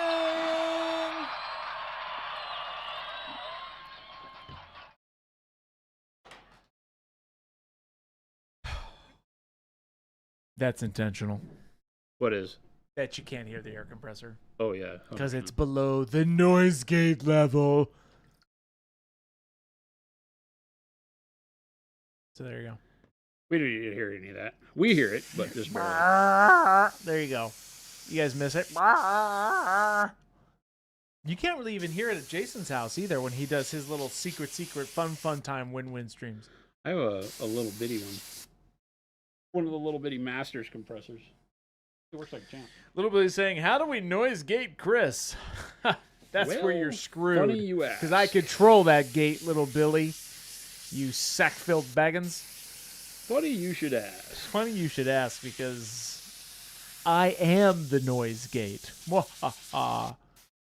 I honestly think the edges are too soft on this thing to really worry about an edge. I can see some that need it, though. What do you mean? This model's really weird. It has some sharp edges and some soft edges. So there's an argument to be made to not do any dry brushing. And then there's an argument to be made that says that the dry brushing would really help. Like there's sharp edges up around here. But in most cases, I don't think the dry brush is going to help us a lot. Okay. So we may So just... what do we do? We're just going to edge it after the fact. I'm not even going to dry brush it. All right, man. I think the white did the job. So You're just now, gonna go. Okay. blue black. Ooh. Dark blue black. And I found out yesterday what my problem was. I didn't talk to you guys because after stream I sat here and I darkened this guy up Yeah. because he was too bright. I don't know. Those of you that weren't here yesterday aren't going to know. But he was too bright and he didn't match the other guy enough. So now I've darkened him up by going with the blue black filter over the top of him again, and it made it match now. I have to go back and do my edge highlighting with a bright highlight because you can see like I have all the brightness on this and no brightness on this. So I need to go back and do the bright ivory on him again. But that was the problem. I was on him and on one of the other models, I thinned the dark blue black down too much. So I'm not going to thin it as much, and we're going to be a little bit more aggressive with it. We're going to see how we like that.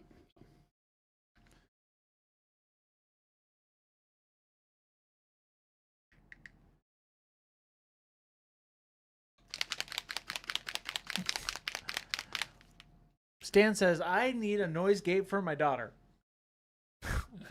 Well, Well, I don't know. I don't know how that one works. I don't really need water. I don't know why. I'm so attuned to putting a little sploosh of water in everything I do with the airbrush. With one step, I don't need that. It's already low enough viscosity that I think the water might be what's messing me up. But I'm looking to keep this a little bit more opaque than I had done in the past. I think that was the big change. That looks good. Yeah. And we'll see how that works. Ta-da! Thank you. Almost like he did it on command. All right, here we go. I'm going to do this without holding it for the top part here.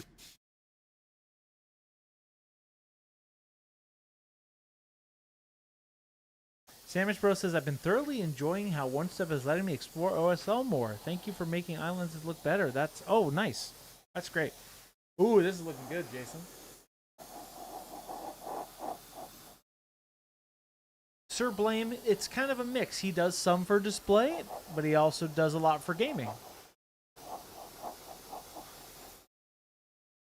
Like he'll paint this one to eventually maybe play a game of 40K, question mark? That's the goal. That's the goal. That's the goal. So any rhyme or reason to this stage, Jason? Cover it. Cover it with a nice, even and thin coat first. Something that just doesn't pool and that gives you a nice, clean coat over everything.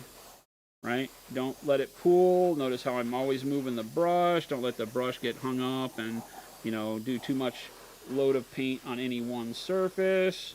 And we just want to get a good, quick, all-over coat on the model for the parts that we can see. And then we'll go back and dial things in. You're not looking for perfection on the first coat when you're filtering. You're looking to make sure that you get coverage. Then you go back and do a second coat to get perfection. Make sense? Because if you spend too much time pointed at different parts of the model, you might overdo it on some of them, and that's the bad part.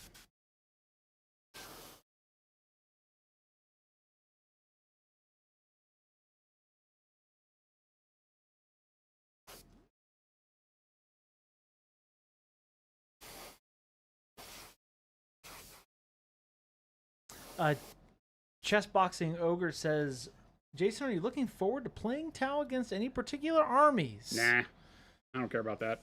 I'm like, whatever. He'll play, lose horribly, curse about something, then give the army to someone other poor schmuck.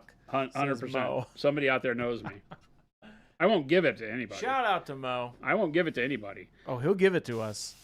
But because when my stompas come in. But the rest of that was very true. That's the sound my stompas make.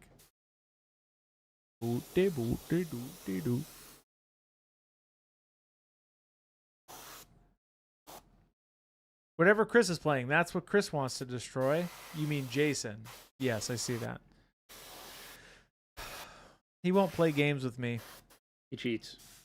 One of our main philosophies here at Monument Hobbies is we don't play games. He cheats. I don't cheat. Makes me angry. I don't cheat. I will use big stompy robots, though. I do like that. I just based one of my knights yesterday, and I'm Nice. repriming him. Nice. Which really got me back into the project. Going back to the different project thing, I'm like, okay, I'm going to just base this. I let it dry overnight, and now I'm back on wanting to do that project and reprime all of them. Mo says, I mean, even if it's losing an army, I could take it off your hands. You could. $1.2 million. The soil he did crawl. Black Wolf, I know you're mentioning Earthworm Jim. Black Wolf was, we were trying to, there was this fake thing where it's like, hey, maybe if you finish Tau before Chris finishes Earthworm Jim, but I'm taking my time with the Earthworm Jim project. I told Jason I'll have it for the MAA 2027. Holy crap. What a great segue. If you want to learn more about the MAA 2027, it is a long ways away, but you should start now. Go check this out right here. You can go to this landing page and learn everything about the MAA. Minis as our celebration happening in 2027 at Adepticon. You can't make that stuff up. Right there. More information will be coming out over the year, but we have all of that stuff out there right now, so go check it out. Yes, Scorched Earth, I will be documenting the process so that you all know where I'm at with Earthworm Jim. It's hard to hold. Hey, yo!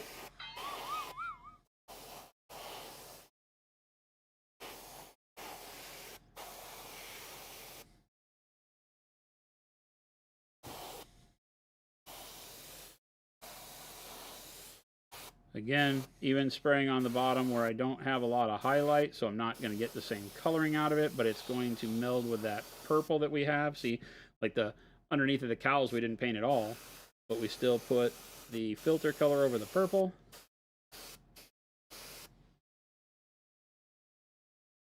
Really makes our shadows work.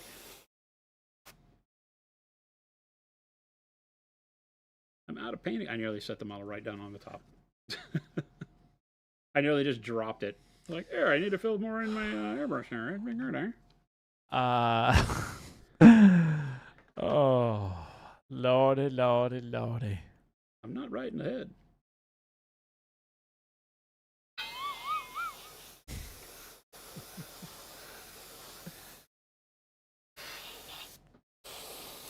This is one step graphite gray. No. Nope, this is dark blue black one step. And now he's just kind of going over the whole model, right? Yep. Right now I'm just doing the undercarriage and all the purple bits that I can see. It might have a little bit too much purple on them. I say too much purple. I just want to make sure they all are getting a good coverage of this color. I like the purple in the shadows, so I'm not mad at that at all.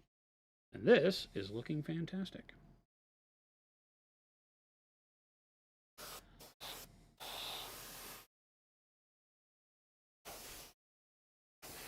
Stan says, this should be a quarterly giveaway prize. Jason paint a model for the winner of choice. Up to a certain value, obviously.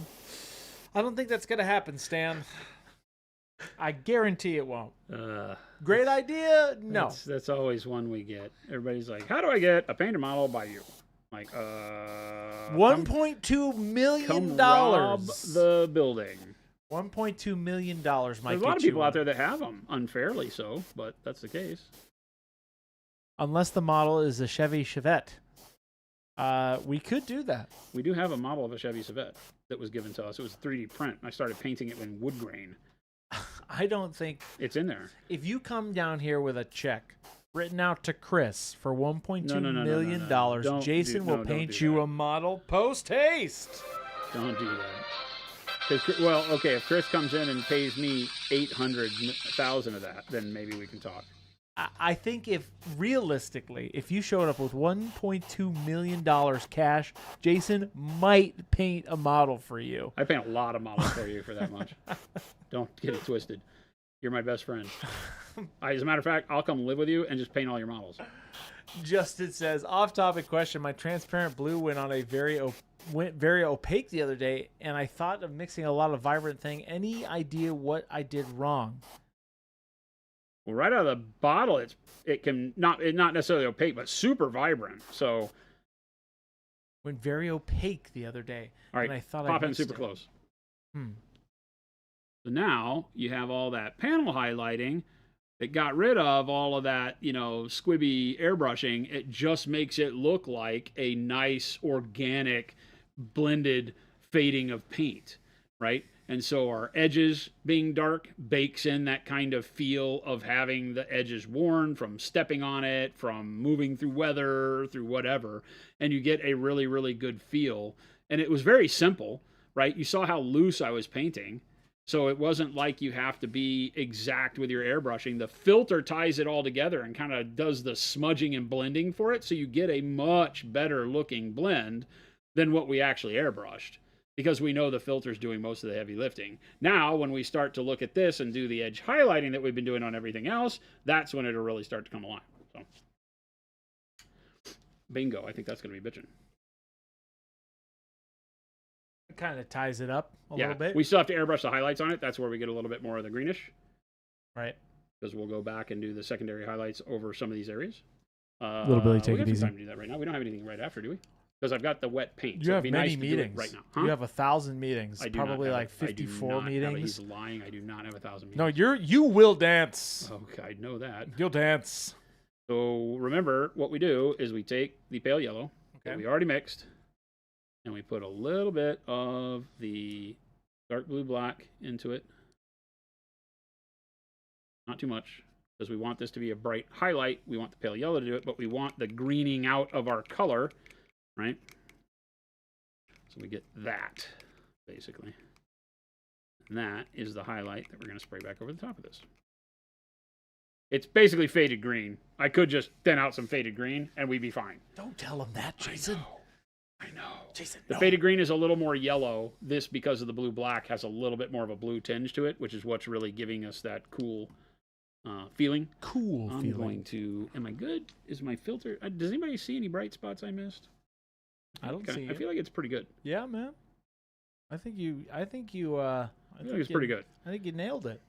Hey, Black Wolf. Thanks for the devilfish. Look at that. He's like, I just handed him that an hour ago. Yeah, we've made a lot of progress, and when I mean we, I mean Jason, and by Jason I mean all of us together as a group of powerful painters. Thank you, Black Wolf. Shout out to Black Wolf again for donating this devilfish. The devilfish. Now I don't have to build mine. Anybody want a devilfish in a box? You're not going to build yours? I probably will. I'll feel bad about it. What do you mean feel bad? Jim and I drove all the way out to Gamers Guild to buy it. You will build. But then he said he had one built, and I was like, huzzah! I will sell mine. Oh, did you only need one? Yeah. Oh. I mean, technically I need two, but I can't fit two in my list. If I take a Town R. So here's the struggle. Do I not play with the Town R? Because then I can take all the things. Just take it as an option. Then you can have two different lists. I have. Yeah, that's what it is right now.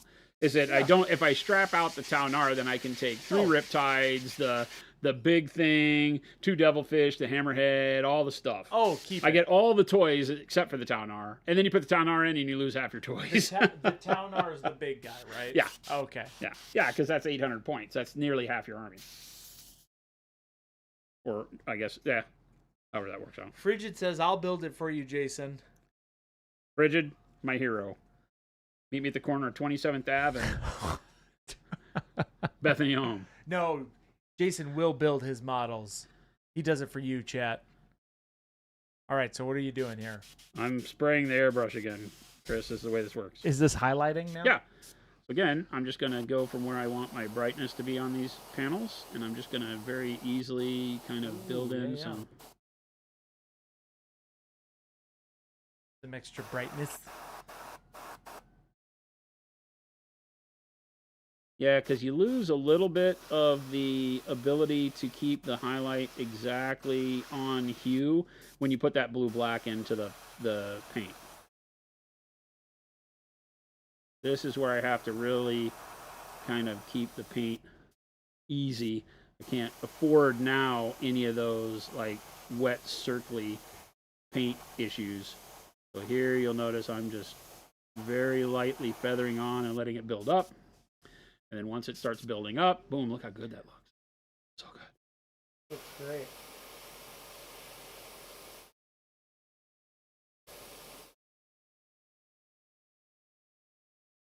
You have to play with the Taunar. It's what made you start this army, right? Says Firebrush. Good point. I mean, that's the way I feel, You but kind of have to have him in every list. that's the way I feel. Glad somebody sees it.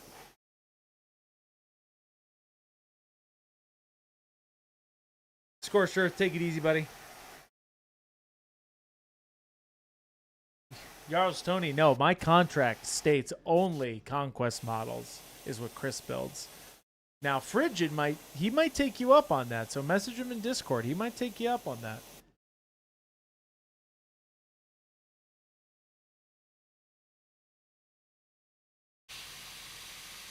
Yeah, I've enjoyed building some of the Conquest. Some of them have been a little tougher than others, but I've actually enjoyed building like the moths. I don't really like building, period. It's not a huge fun thing for me unless I'm doing something wacky. But those moths were actually pretty fun to build. I will give them that.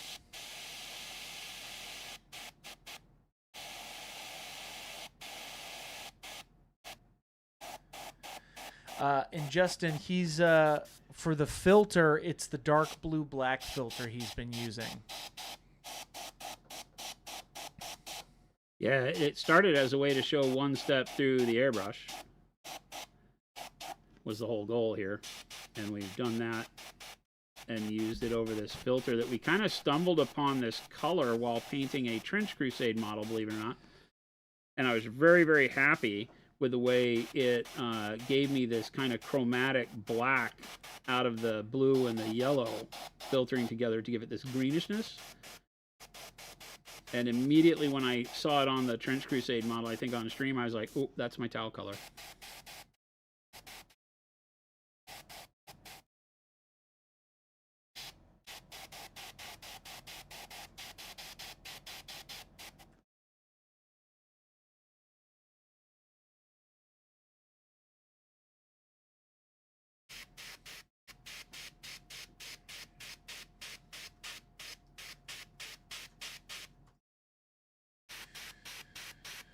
What's a good budget airbrush you would recommend to anybody?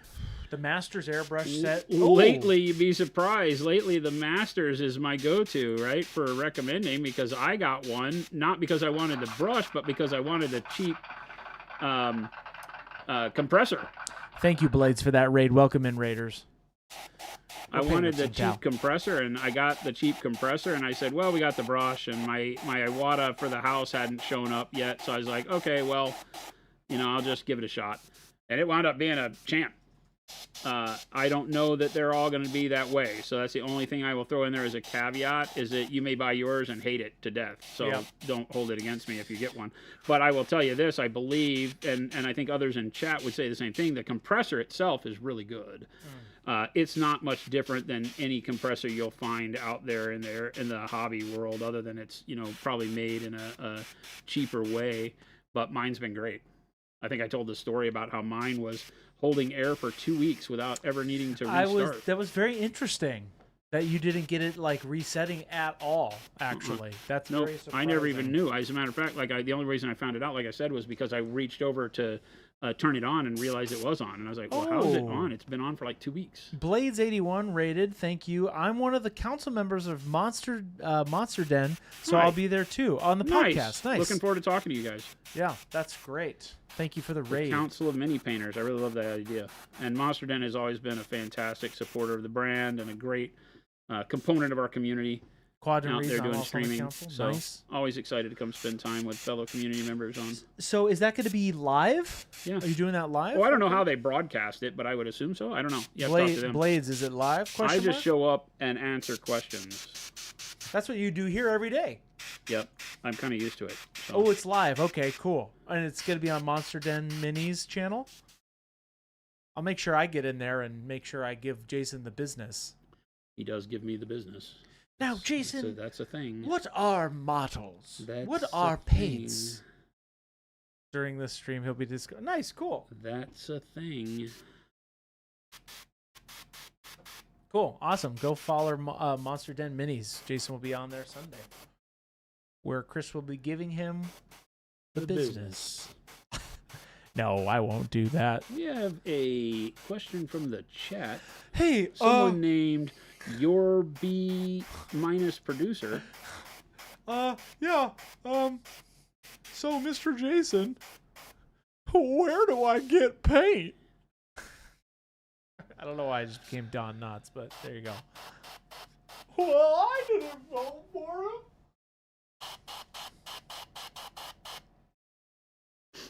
So, and no 5-second delay, so watch your language. Hey, this is a family show, too. We get it. God. I swear I'm not coming now. Jason's like, No wow, chance. beep, beep.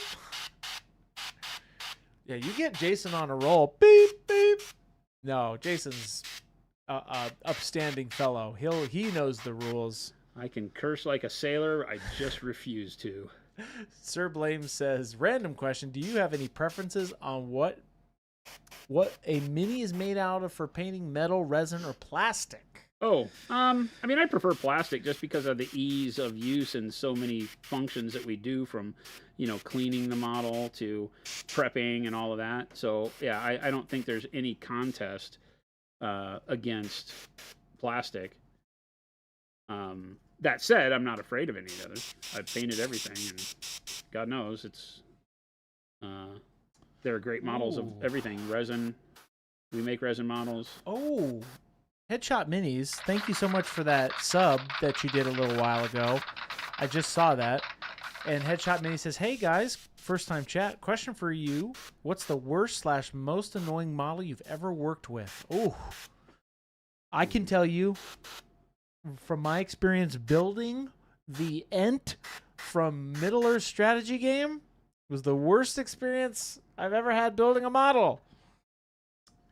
It was wacky. Yeah, that's a tough one because I have had so many bad experiences with metal models back in the day. I think that probably the worst is the Knight Models Hulk, the one that stands out the most to me. Oh, okay. Because it was a clamshell upper body.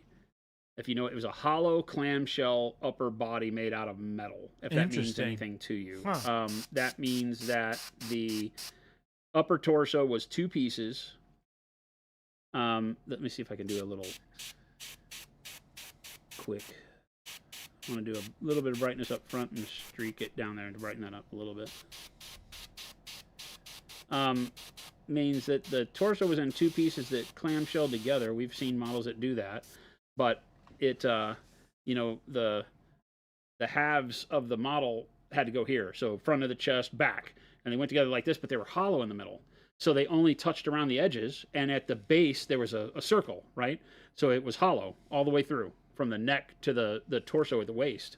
And so you had these 2 heavy pieces of metal that went together and only touched along a thin line, and heavy because it's the Hulk. He was huge.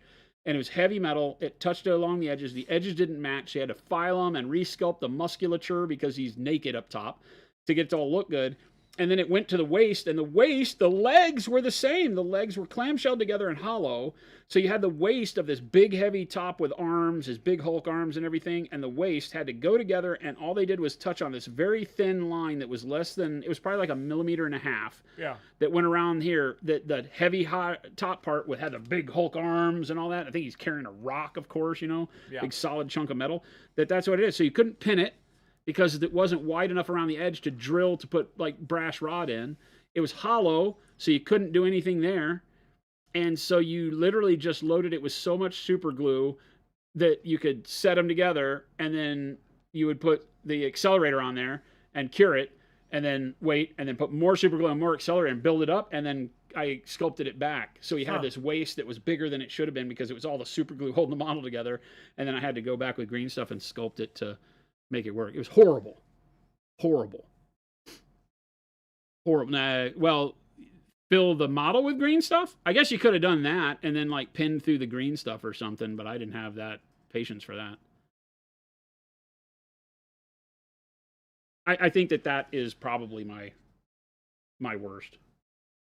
If I had to go out and relive the horror. The horror. So I think that looks pretty good. A little bit of brightness on the back. And then the rest of the brightness comes from all the edge highlighting, which of course there's a bajillion miles of.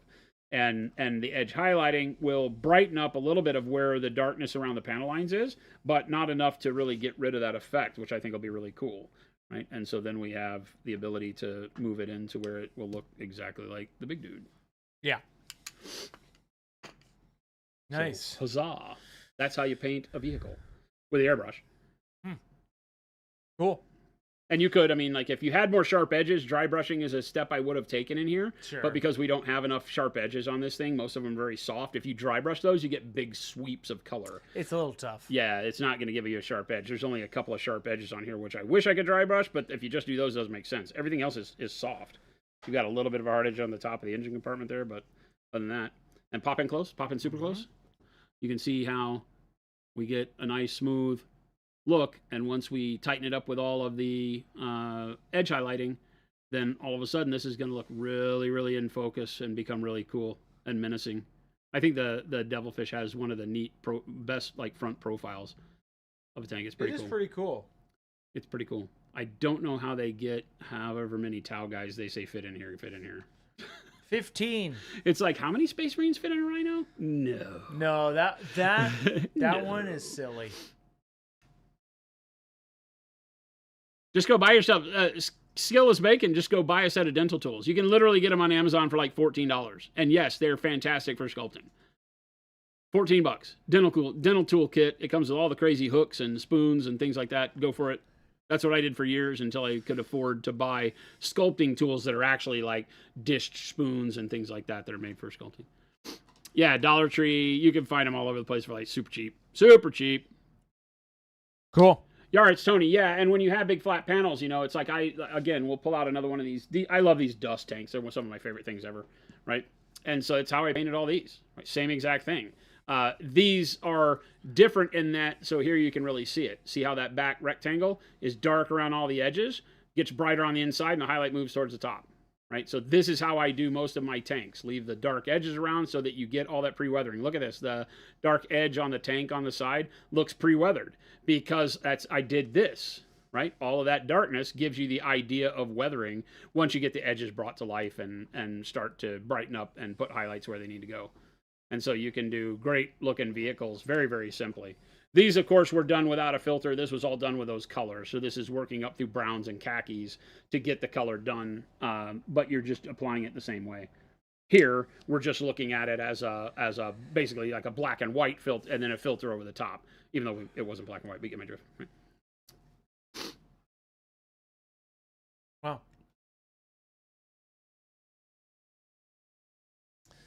What an experience. What a ride, you know? What a ride? Yeah, what a ride.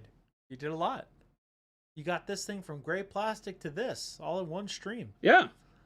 I mean, so for all of you out there saying you can't get things done. In start 2 hours. In 2 hours, you get a really good. And I mean, technically, we talk so much when we are on stream that it didn't take 2 hours.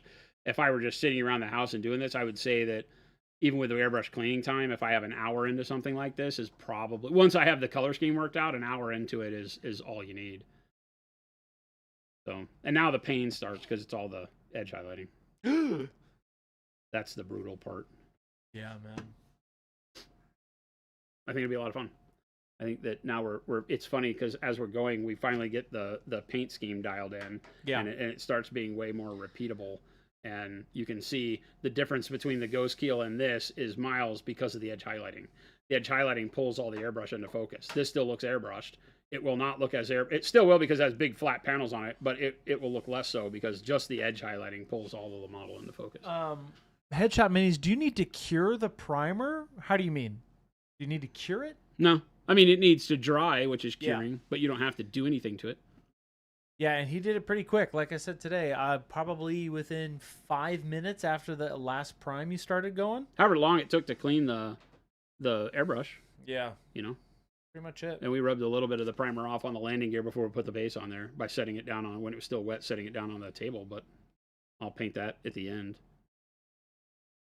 Yeah. Perfecto. I mean, if you're into that kind of thing. I'm into that kind of thing. Hey, I'm glad.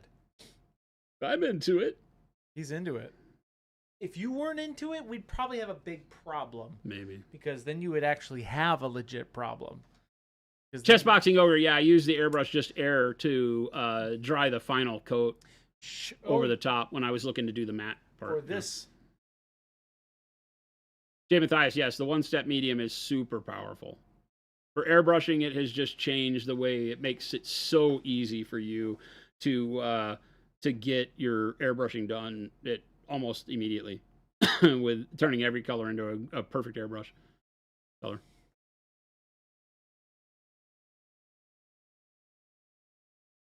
The Vallejo one needs 24. Well, all polyurethanes would like to have 24 hours to cure, and definitely, like I mentioned, if you're going to dry brush over the direct primer, so if you're going to do a very heavy-handed application of paint over the primer, I always recommend letting it cure overnight. 24 hours if you can do it, definitely. The polyurethane only gets stronger the longer that it has time to cure. Since we're not doing any of that, we're airbrushing, so we're putting more light coats on. As long as the coat itself is dry and we're putting on other coats of paint on it, it'll stay stable and have really good adhesion. Now I can dry brush on it and not knock paint off. If I were going straight over the primer with that hard or dry brush, or if I were going to put masking tape or something like that, I would give it time to cure 100%. Matthias, I'm glad you're liking it. The medium loader is a game changer for glazing with a normal line paints. Everything applies and dries so smooth. Yep.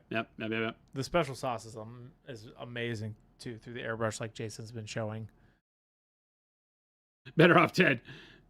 Tron-type white-colored LEDs. All on the lines. Oh, my God. Can you imagine? If they made, like, microscopic rope LEDs.